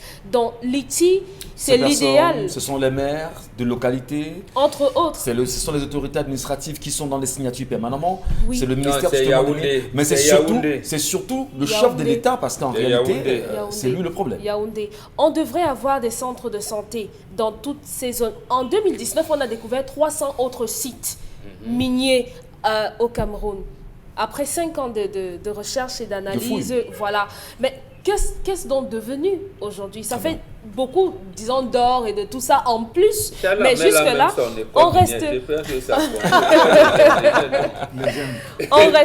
on reste sans école. Les enfants continuent d'être assis à même le sol à l'école. On n'a pas d'hôpitaux. On n'a pas d'eau, on n'a pas d'électricité, on n'a pas de réseau de télécommunications, toujours dans ces endroits-là. Et maintenant, en 2018, on leur a donné le moratoire. On va voir. Non, peut-être là, il y a cette insistance, Chalamé, sur le rapport de 2018. 2018, 2019, 2020 et nous sommes en 2021. Pourquoi insister seulement sur ce rapport de 2018, Charles Mbadji? Comment vous l'analysez? Je crois que Mbombok a répondu largement. Vous savez qu'on était dans une période de charnière. Mais qu'est-ce que Cameroun peut faire pour que d'ici au 31 mars, justement, que ce rapport soit rendu? Monsieur Michel, un rapport comme celui-là, les experts de la Banque mondiale ont été clairs là-dessus. Il faut 4 mois. Au moins. 4 mois au moins pour faire un rapport. J'ai dit le rapport était 4 mois. Vous craignez ce qui sera fait d'ici au 31 mars? Monsieur Michel Ngatiou, c'est 200 millions ne représente rien pour le Cameroun. Pour sauver sa peau, ça ne représente rien. Ils vont le dépenser. Je voulais arriver à ceci, monsieur Michel, et caméra, je la regarde, que dans ces différentes zones, c'est les élites qui ont fait venir les Chinois. Arrêtez de dire que les Chinois sont à telle zone. Derrière chaque compagnie chinoise se cache un ancien ministre, un ancien directeur général dans ces différentes zones. Derrière chaque entreprise chinoise ou quoi, se cache un baron de ce pays. Dont le pays est partagé. Arrêtez de dire que vous allez entendre l'entreprise Tang. Le vrai propriétaire, c'est un Camerounais qui est parti créer une entreprise en Chine. On crée facilement une société écran et reviennent ici gérer. Donc d'office à ce niveau. Vous allez à minimum à table. Chaque nuit, il y a des hélicoptères qui arrivent, qui se posent, qui ramassent les fruits, les minéraux et s'en vont. C'est comptabilisé comment? Dans quelles conditions on a tué la CAPAM? Comment la CAPAM fonctionnait-elle, monsieur Michel Ngatiou? Allez vous interroger sur ça. Il y a des bonnes questions. On a attrapé des Chinois dernièrement, c'était même grâce à un militaire qui finalement, au lieu d'être félicité, a été sanctionné, monsieur Michel Ngatiou, parce que les gars faisaient partie, les diamants, dans des bouteilles de gaz dont ils sciaient le fond, ils chargeaient les diamants à l'intérieur, ils refermaient, ils partaient. Les militaires disent, mais vous sortez tout avec les bouteilles de gaz. Ils disent, non, on va acheter le gaz est fini. Un joueur militaire dit, vous allez acheter quel genre de gaz, arrêtez ça. Il récupère, il se rend compte que, attention, mais la bouteille qui devait être vide est une bouteille plutôt lourde. Arrêtez ici. Et c'est là où on découvre M. Michel Ngatiou. Qui était derrière? Mais c'est des barons de ce pays. Alors, l'ITI cherche quoi dans ces rapports? Ils veulent se rassurer que, parce que vous enlevez Andjombe Penja la Pouzoran, parce que vous enlevez à Figuil le marbre, parce que vous enlevez, je ne sais pas moi, à Batouri, à Yokadouma, à Betareoya, vous enlevez l'or, les populations ont un marché convenablement construit. Les populations ont des écoles avec des maîtres compétents, suffisamment formés, qu'il y a des écoles et des centres de formation pour préparer les autres enfants qui sont en train de grandir à la relève pour contenir l'exode rural. Monsieur Michel Ngatiou, l'ITI, la norme ITI cherche à se rassurer qu'il y a des centres de santé équipés. Est-ce que vous savez qu'à Figuil, là où il y a beaucoup de cimenteries camerounaises, de cimenteries étrangères, le taux de poussière a provoqué des maladies pulmonaires. On meurt. Je dis à Figuil, les gens tombent comme on tombe. Les gens meurent à cause des problèmes pulmonaires. Il n'y a même pas un seul pneumologue compétent à Figuil. Je le dis ici devant les caméras. Et le Cameroun est au courant de cela. Non, mais monsieur Michel Gatou, il y a des mains à Figuil. Est-ce que les Camerounais de Figuil, justement, Monsieur savent Michel, que c'est un plan? c'est ça que l'ITI veut se rassurer, que parce qu'on exploite la poussière, le taux de comment vous appelez ça, le taux d'infection se provoqué par la poussière dans les poumons, il y a 2, 5, 6 pneumologues, il y a des centres occupés. Il n'y en a pas, monsieur Michel Gatou. On veut se rassurer, l'ITI, que parce qu'on prélève là, à Figuil, le marbre, il y a la mobilité. Vous avez des routes bien bitumées, vous avez des pistes rurales bien desservies et que les produits puissent sortir. On veut se rassurer, monsieur Michel Gatou, qu'il y a des centres de loisirs pour permettre aux jeunes de pouvoir se détendre, de pouvoir se divertir. Allez ramasser différents points, commençant par Djombe Pédia qui n'est pas loin, allez même en Banga, allez même, est-ce que ces différents points ont ces différents, comment on appelle ça, qu'ils ont de l'eau, qu'ils ont de l'énergie, à temps et après, est-ce qu'ils ont cela? Non, monsieur Michel Gatou. Ce rapport donc va être produit pour dire quoi? Les populations vivent, ce ne sera pas différent de ce que disait Isabelle Carole, d'une campagne présidentielle où on vient tout promettre. Il y aura du faux. Est-ce que les chiffres avancés, parce que c'est ça ce que l'ITI veut savoir, est-ce que les chiffres en termes d'extraction avancés seront véritablement réels? On a pris 120 carats, on a pris 400 carats. Est-ce que ça sera la réalité? Est-ce que les mécanismes... On est donc bien parti pour avoir un faux rapport. Oui, parce que justement, on est bien parti pour un faux rapport. Est-ce que les maires comprennent quelque chose à la notion de l'industrie extractive? Posez-vous la question. Est-ce qu'on a une société extractive, une société civile extractive bien connue? On en a bien sûr, mais c'est des gens qu'on a captés, qu'on a positionnés. Tu fais mon cours au quartier Isabelle Carole. On dit donc viens ici, va, voilà telle structure là. Crée une entreprise là de défense des droits et tout tu restes là pour les rapports. On va t'aider, on a des experts, on va commettre un cabinet qui va faire. Tu vas juste venir signer parce qu'on a besoin d'avoir des personnes divergentes. Voilà comment fonctionne ce pays, monsieur Michel Gatou.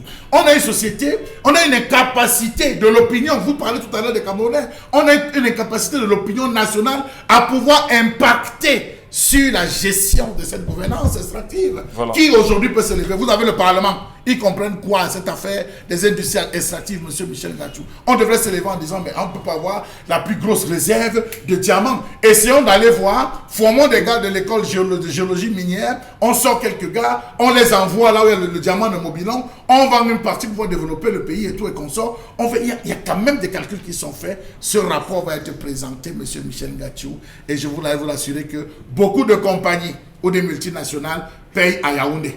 Très bien. Quand un maire veut se lever, on dit tais-toi, appelle Yaoundé. Quand il essaye de nuire, c'est Yaoundé qui appelle. Rappelez-vous dans quel cas on avait interpellé pour les Rikingé, tout simplement parce qu'il réclamait qu'on reverse des droits, la PHP reverse des droits. On a trouvé que ce n'était pas parce que c'était le regard de Yaoundé. Donc voilà ce que les gars vivent. Et attendez-vous dans quel type de rapport va-t-on présenter? Le rapport sera-t-il un rapport biaisé ou pas? Bon, on est mal barré, on est bien parti pour avoir un faux rapport, même si on peut avoir l'impression que c'est péremptoire de le dire. Mais la question évidente ce matin, c'est de la poser aux Camerounais. Est-ce que vous avez d'abord eu connaissance des rapports de 2009 et 2011? Non. Des rapports antécédents, non, monsieur Michel, ne tablez pas aussi. Ne tablez pas aussi comme eux. On a un problème de temps. Non, je suis avec vous. Le sujet est pertinent, mais il faut se poser une question. Je vais dire deux petites questions évidentes aujourd'hui. Quelle mère pour quelle population? Copté. Non, quelle mère? Parce qu'il faut déjà comprendre. Les populations qui votent, qui élisent les maires aujourd'hui, est-ce qu'ils prennent ou est-ce qu'elles prennent la peine de rechercher qui sont ceux qui sont derrière ces maires, premièrement? Quels sont leurs, on va dire, leur passé ou leur passif, entre autres? Qu'est-ce que ces maires peuvent leur apporter? Quelles sont les promesses qui ont été faites? Et qu'est-ce qu'on leur donne au moment où ils sont sur le terrain? Deuxième chose, qu'est-ce qui peut justifier qu'au Cameroun, que nous n'ayons pas de société civile en même temps impliquée dans l'exploitation minière? Et ça existe. Ça existe, mais où sont-elles, ces sociétés civiles-là? Il faut qu'on en parle véritablement. Prenons les messages rapidement, Isabelle Carole, de nos téléspectateurs, et puis on va prendre une pause avec Constille Lamine qui est venu ce matin. Ils viendront nous parler bien sûr du café vital. Réaction SMS. Bonjour à vous le studio. Merci d'abord d'avoir tablé ce problème. Mais vraiment, ce que vous oubliez qu'on ne forme pas les Camerounais pour pouvoir être à la hauteur, c'est-à-dire connaître la quantité et la qualité des minerais qu'on exploite dans notre pays. L'exemple, c'est qu'il y a un docteur à la faculté des sciences de l'Université Yaoundé 1 de la filière géosciences qui se connaît bien dans ce domaine, mais qu'on a ruiné à cause de certains problèmes étrangers. Nous aimons prendre l'exemple chez les Européens. Je vais poser ma question. Est-ce que vous avez déjà vu qu'on a déjà ruiné la vie de quelqu'un qui peut apporter un surplus?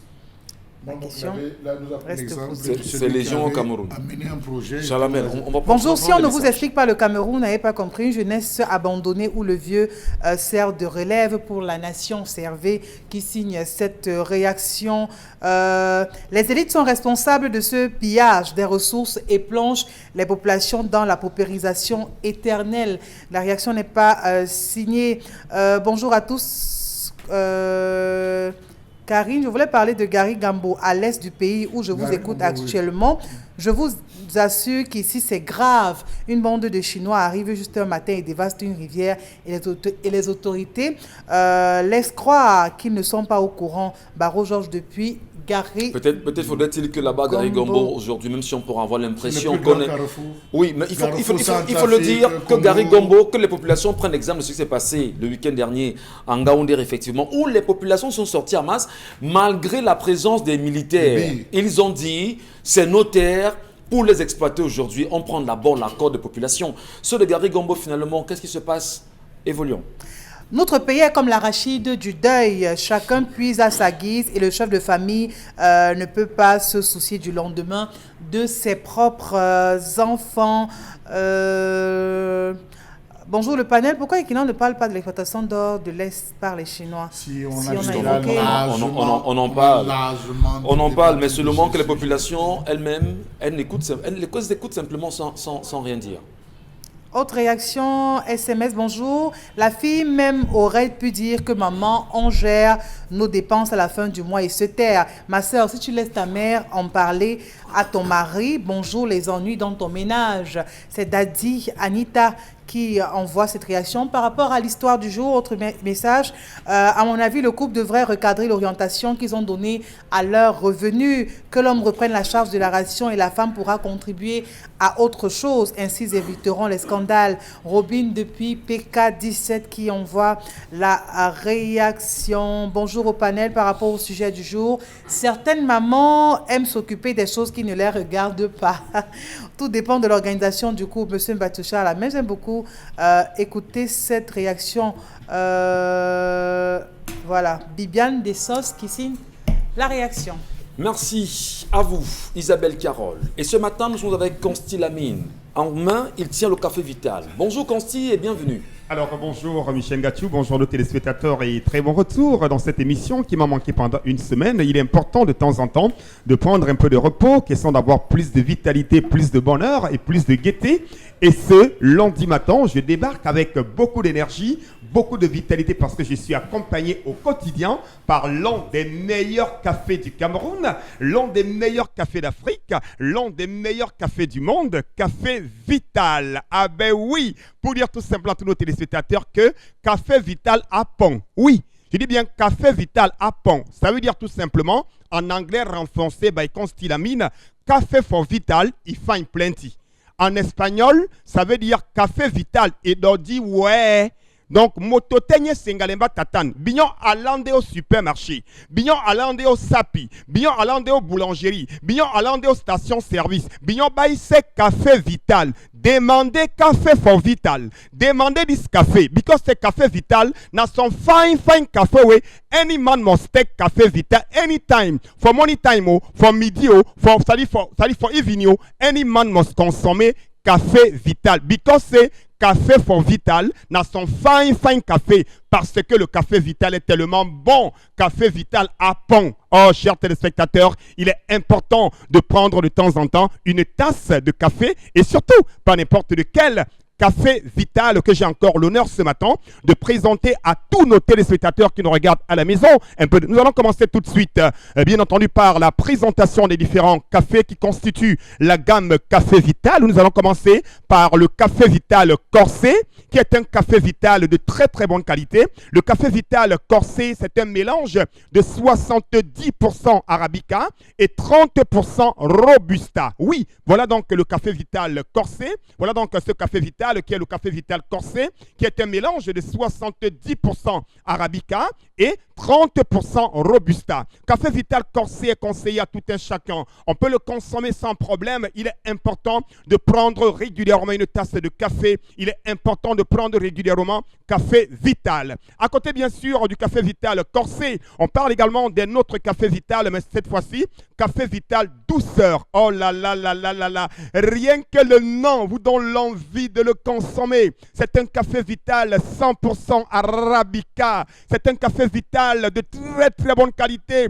C'est un Café Vital issu des meilleures sélections du café camerounais. C'est un Café Vital qui se prépare avec ou sans filtre. Il faut rappeler que Café Vital, on n'a pas besoin de protocole, on n'a pas besoin de cérémonie pour la préparation du Café Vital. Avec ou sans filtre, on prépare son Café Vital. Et je rappelle que Café Vital Douceur, c'est 100% Arabica. Pour ceux qui veulent un café 100% Arabica, je vous conseille la consommation du Café Vital Douceur de Café Vital. À côté, bien sûr, de cette deuxième variété, il y a la troisième variété qui est bien entendu une variété encore plus forte, encore appelée Café Vital Force.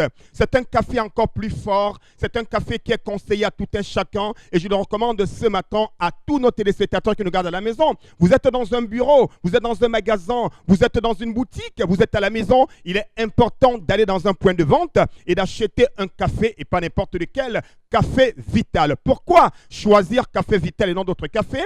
Café Vital, c'est tout d'abord une sélection des meilleurs cafés du Cameroun. Café Vital, c'est un café de qualité.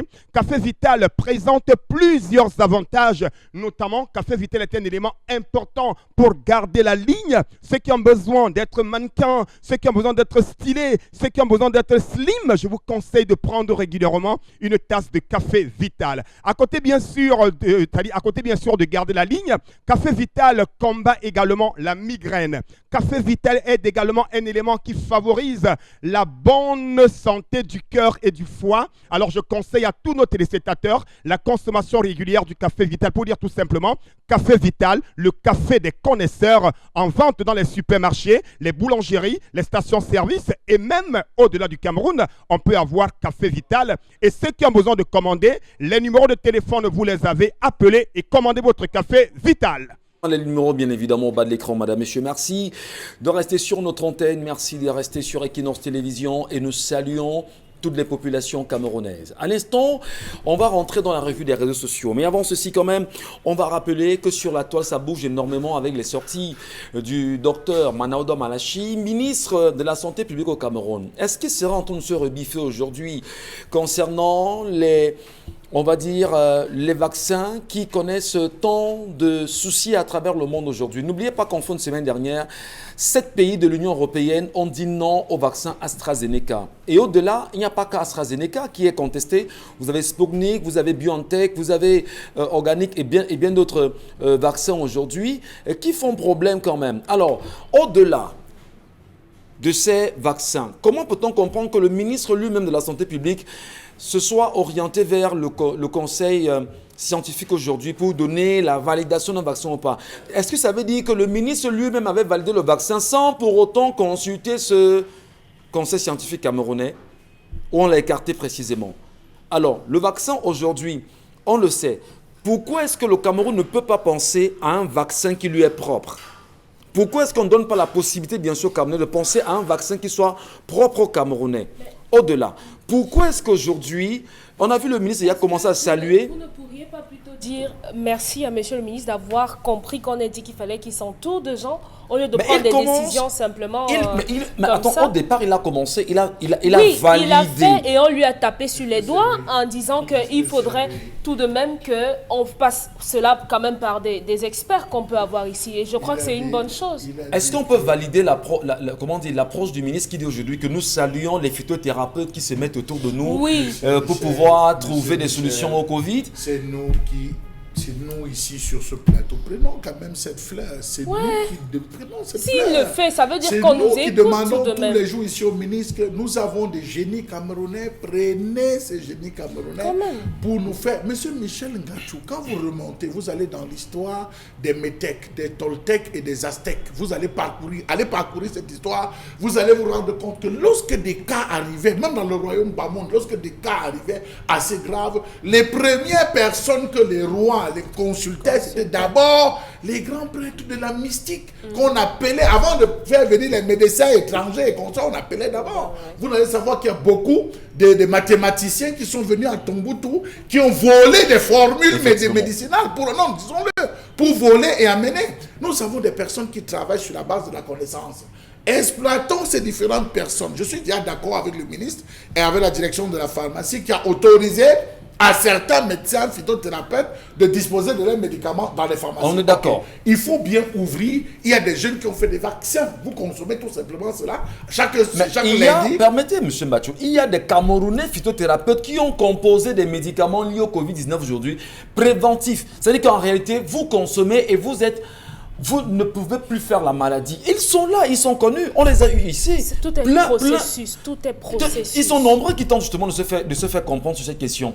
Alors, on veut bien comprendre aujourd'hui comment le ministre de la Santé, que l'État du Cameroun et que les Camerounais, parce que ce qui est quand même curieux, c'est que beaucoup de Camerounais vous disent vraiment, laissez qu'on nous vaccine, lorsqu'on nous vaccinera vraiment, ça va nous aider à pouvoir, Michel on a peur qu'on Bachou, ferme les vous affaires, avez mais des pourquoi avoir peur? phytothérapeutes qui sont allés rencontrer Monseigneur Cléda. Ils ont demandé à Monseigneur Cléda pourquoi tout ce silence. Pourquoi ne parlez-vous? Pourquoi ne vous exprimez plus?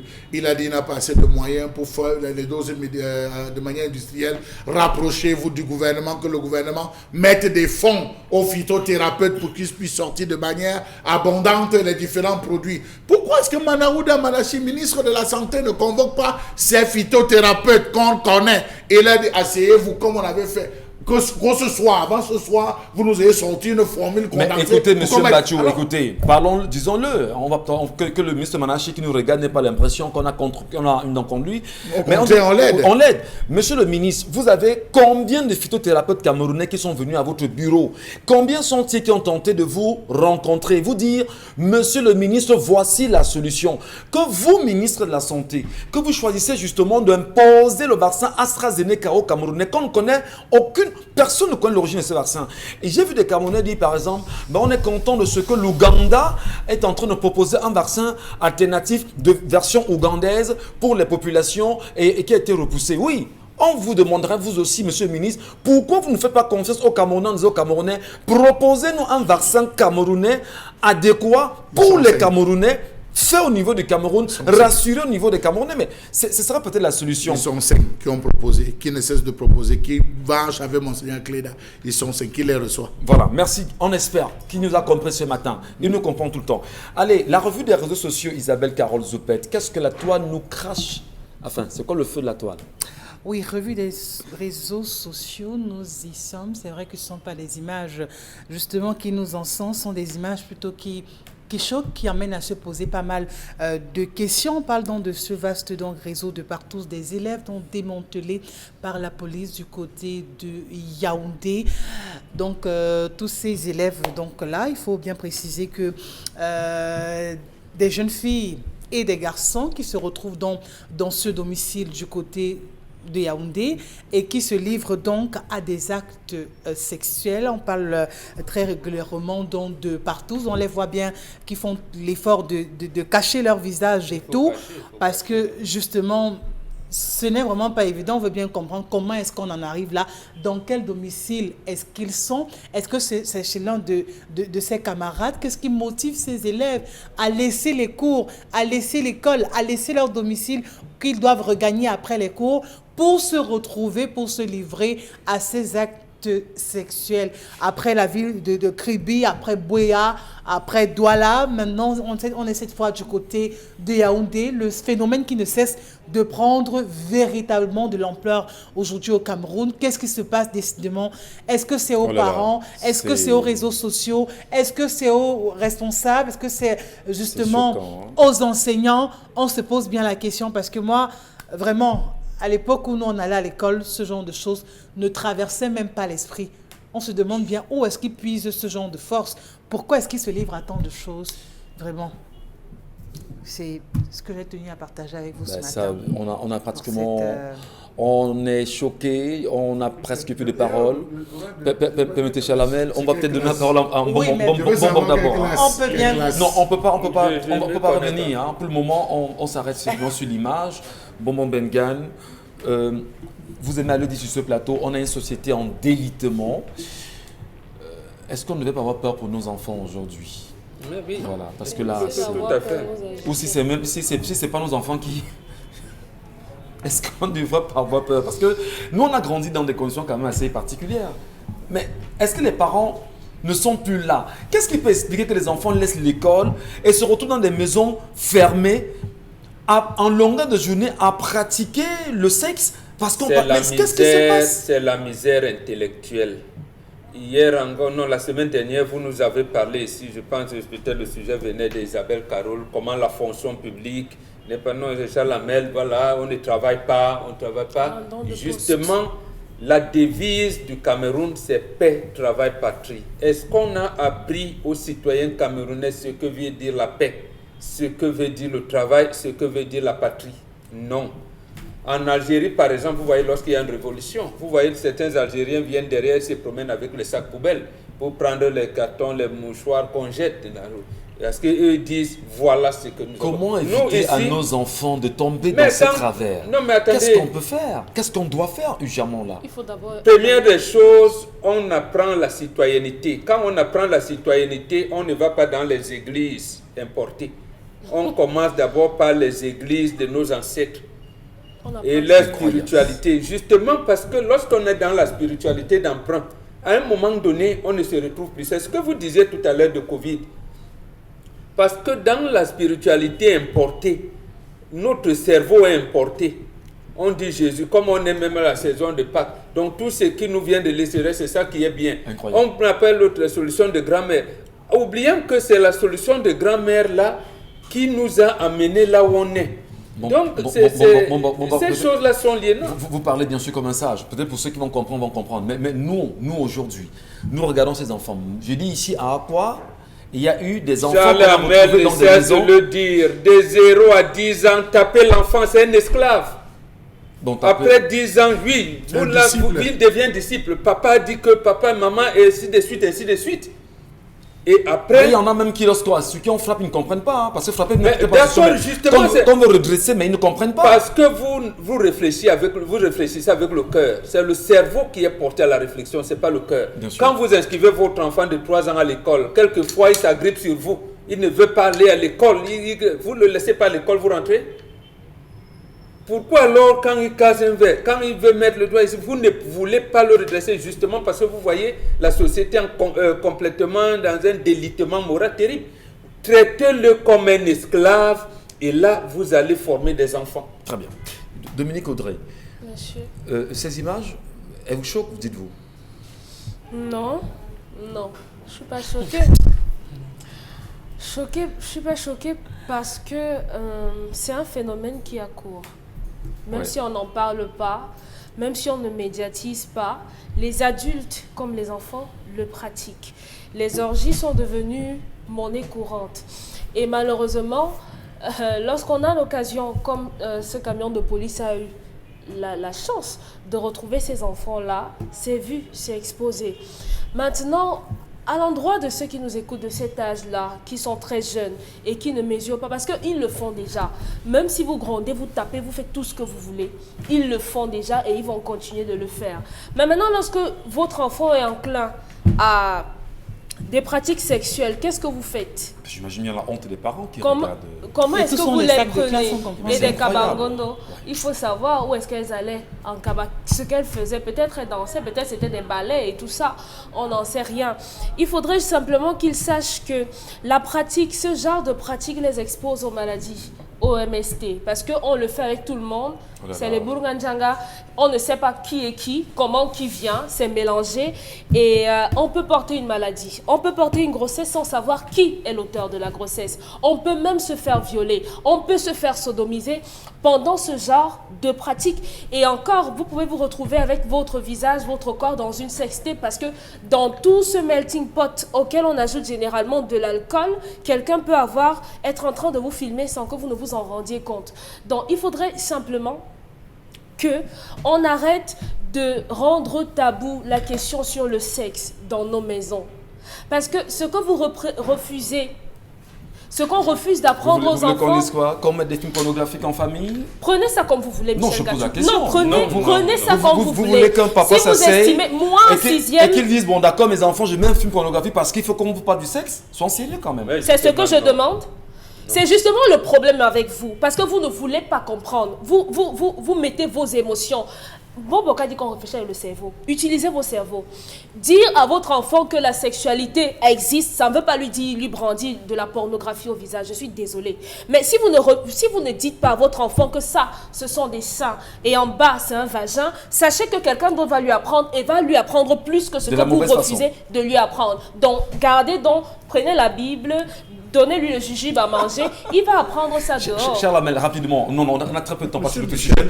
Alors, je voudrais comprendre. Délitement, d'accord. Qu'est-ce qui est à l'origine? Internet?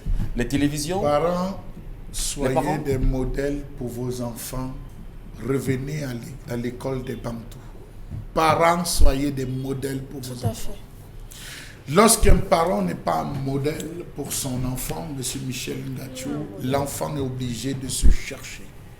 Prenez tous les livres de l'école publique.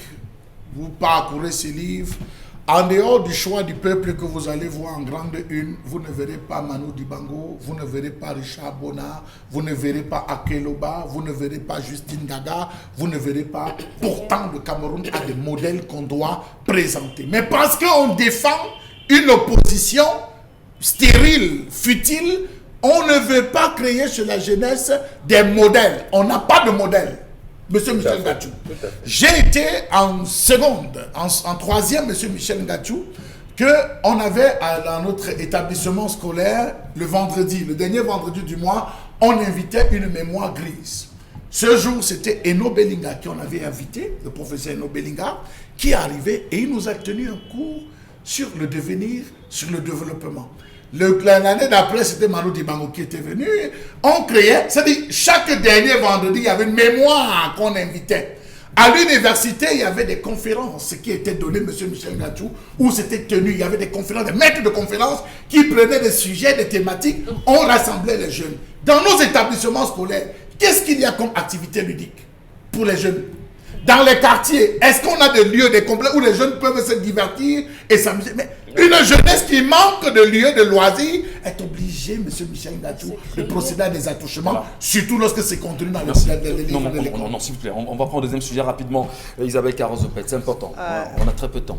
Bon. Allons-y. Là, je reste étouffée, Michel, parce que... Oui, mais non, évoluons. On a très peu de temps, je vous en prie. Hein, il faut qu'on liquide tous les sujets ce matin. D'accord, on va directement donc aller à cet autre sujet que je vous propose donc, dans le cadre de ces revues des réseaux sociaux pour parler donc bien sûr de la colère de ces populations.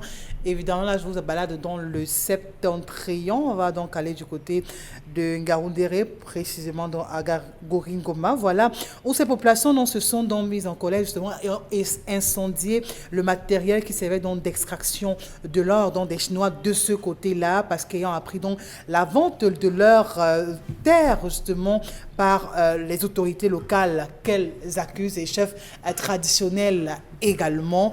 Le bilan, on peut le voir à l'image, tout a donc été incendié et ces populations donc, qui revendiquent bien ce qu'elles qualifient, qui les revient donc évidemment de droit lorsqu'on parle donc d'une telle extraction. Et ce sont des sujets qu'on parlait bien évidemment à l'entame de ce programme avec la colère de Charles Hamel. Et on a bien vu donc, la furie de ces populations qui pensent pour leur part qu'elles ne bénéficient de rien et qu'on fait donc cette extraction au vu aussi de tous. Et maintenant, le peu qu'elles devraient au moins recevoir, même ça encore est bafoué, elles sont donc levées pour vous dire... imaginez, non. vous êtes dans votre village non. et un jour, Et vous non. voyez les catépillards débarquer, Commencer l'extraction. commencer l'extraction Avec sans la mot vous signature dire, du préfet. et du lamido. Sans justement Qu'est-ce que qui vous se soyez au passe courant. dans ce pays? Bon, vraiment en une minute rapidement. Non, c'est le troisième considérant de la Déclaration universelle des droits de l'homme. Oui. Les peuples là sont dans leurs droits, les populations sont dans leurs droits. Il laisse dit à ce troisième considérant que l'État doit être un État de droit pour que les citoyens ne soient pas contraints en ultime recours à la violence, à se lever contre la violence et la tyrannie. Lorsque vous allez être tyrannisé, vous allez être dans l'oppression, vous allez réagir. Que veut la Chine dans ce pays finalement, Dominique Audrey? On sait pas Voilà. ce que veut la Chine, mais Non. tout ce que je sais, c'est que les populations prennent leur vie en main. C'est Voilà. tout. Que l'État rende compte, que le chef de l'État rende compte de ce qu'il a signé en Chine. Vraiment, cette affaire-là commence à Parce énerver que- les gens. est-ce On ne sait pas ce que le chef de l'État a signé en Chine. Ça peut commence saluer- par là. Est-ce qu'on peut saluer l'attitude de ces populations-là? Oui. Saluer ces oui. petits. On doit faire allégeance. Saluer ces petits. On a mis tout le chapeau bas, monsieur Michel Ngati. À ces populations-là? Oui, on dit voilà les populations qui commencent enfin à revendiquer leurs Un droits. peu comme C'est le ça que chef je dis. Mais vous a... savez Alors, ce est-ce qu'on a que, dit? est-ce que vous n'avez pas peur justement de l'attitude du sous-préfet aujourd'hui, la police qui est descendue, le La BIE qui police est n'a descendu, rien fait. Peur de Ils n'ont rien et fait. tout ça? Monsieur Michel Ngachou, imaginez que quelqu'un entre chez vous, il vous dit comment vos enfants doivent s'asseoir, quelle nourriture vous allez préparer, comment est-ce que Ou vous alors allez vous vendre coucher tous avec vos votre biens. femme et vendre tous vos biens. Mais vous trouvez, est-ce que vous trouvez ça normal? Qu'on débarque, on vous dit c'est la Chine, on ne sait pas ce qu'on a chiné, allez voir le chef de l'État, ils vont prendre vos terres. Attends, C'est incroyable. On les empêche d'abord de prendre. Ils ne prennent avec, pas d'abord. avec la méthode qu'on a. Et Et c'est eux qui iront voir dire Des au chef de populations l'État. qui vivent dans l'insécurité d'abord pour commencer de Boko ce Haram. côté. Des populations qui n'ont même pas de quoi vraiment tenir au quotidien. Ouais. Et vous voulez encore leur enlever le minimum. Ces populations où on parle vraiment d'escolarisation, le septentrion s'arrache la part belle au Cameroun. Vous êtes Il faut d'accord faire avec quelque moi? chose contre les Chinois quand Pauvreté, même, le parce que septentrion la Chine s'arrache va la part très belle. loin, très loin quand même. Le problème, Même c'est si la Chine est un pays ami aujourd'hui au Cameroun du point de vue diplomatique, on a l'impression que la Chine va très loin et la Chine ne respecte pas le Cameroun et les Chinois au Cameroun ne respectent pas les Camerounais. Donc les Camerounais devraient se réveiller au plus Non, vite. partout c'est comme ça. On en parle. Constil Amine, vous avez avec vous en main Von Bio, n'est-ce pas? Bien entendu, donc je reviens pour la seconde partie commerciale de cette émission dans le cadre du concept Salaka pour présenter une fois de plus à tous les téléspectateurs l'un des compléments alimentaires du concept Salaka, la gamme Von Bio. Tout d'abord, chers téléspectateurs, il est important de consommer régulièrement les compléments alimentaires. Et à l'occasion de la célébration de la journée mondiale des consommateurs, Constilamine vous offre une semaine de double réduction sur le Von Bio. Ah ben oui, donc il faut le rappeler jusqu'à samedi prochain. Votre Von Bio Oméga 3 vous sera vendu à 5 500 francs. Ceci à l'occasion de la célébration de la journée mondiale des consommateurs. Une manière déjà pour moi de dire merci à tous les consommateurs du Von Bio. Une manière de dire déjà merci à tous les consommateurs des produits du concept Salaka. Une manière de dire déjà merci à tous les consommateurs, à tous les clients du magasin 1001 tapis, parce que c'est dans ce magasin que vous retrouverez la gamme Von Bio, qui est une gamme variée, une gamme qui vous permet d'avoir une santé de très très bonne qualité. Je commencerai déjà par rappeler bien entendu les avantages liés à la consommation régulière du Von Bio Oméga 3. Le Von Bio Oméga 3 présente plusieurs avantages.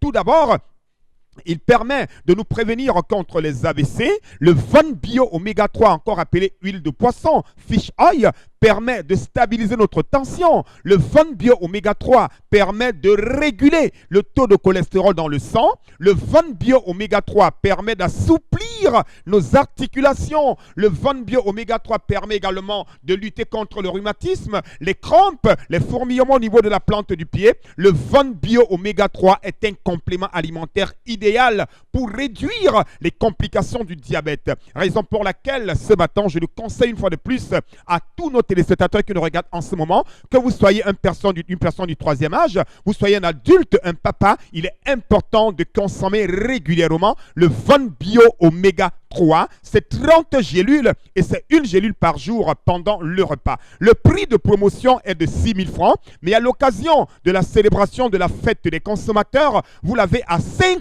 500 francs. Votre boîte de Von Bio Oméga 3 au magasin Mille Tapis. On parle également du lait de toilette pour diabétiques Von Bio Lotion qui est toujours en pleine promotion au magasin Mille Tapis. Profitez de cette réduction de 500 francs pour acheter un maximum de Von Bio Oméga 3 jusqu'à samedi prochain à 5 500 francs la boîte de 30 gélules. Constille Lamine, merci à vous, madame, messieurs, de nous regarder. Merci pour ce que vous faites chaque jour pour nous. On ne sait pas si nous on en fait pour vous en même temps. Le plus important n'est pas de vous arrêter derrière les plateaux de télévision. Il est important de prendre conscience de ce que le Cameroun doit être demain. N'oubliez pas, si vous ne faites pas la politique va vous faire. Et au pire des cas, il va vous broyer, madame, messieurs. Restons éveillés et allumons nos cerveaux. De l'assassinat du premier docteur en économie de l'Afrique noire francophone au CEDEAO, assassiné le 15 mars 1966 à Bolundu. On en reparle demain. À demain, 10h.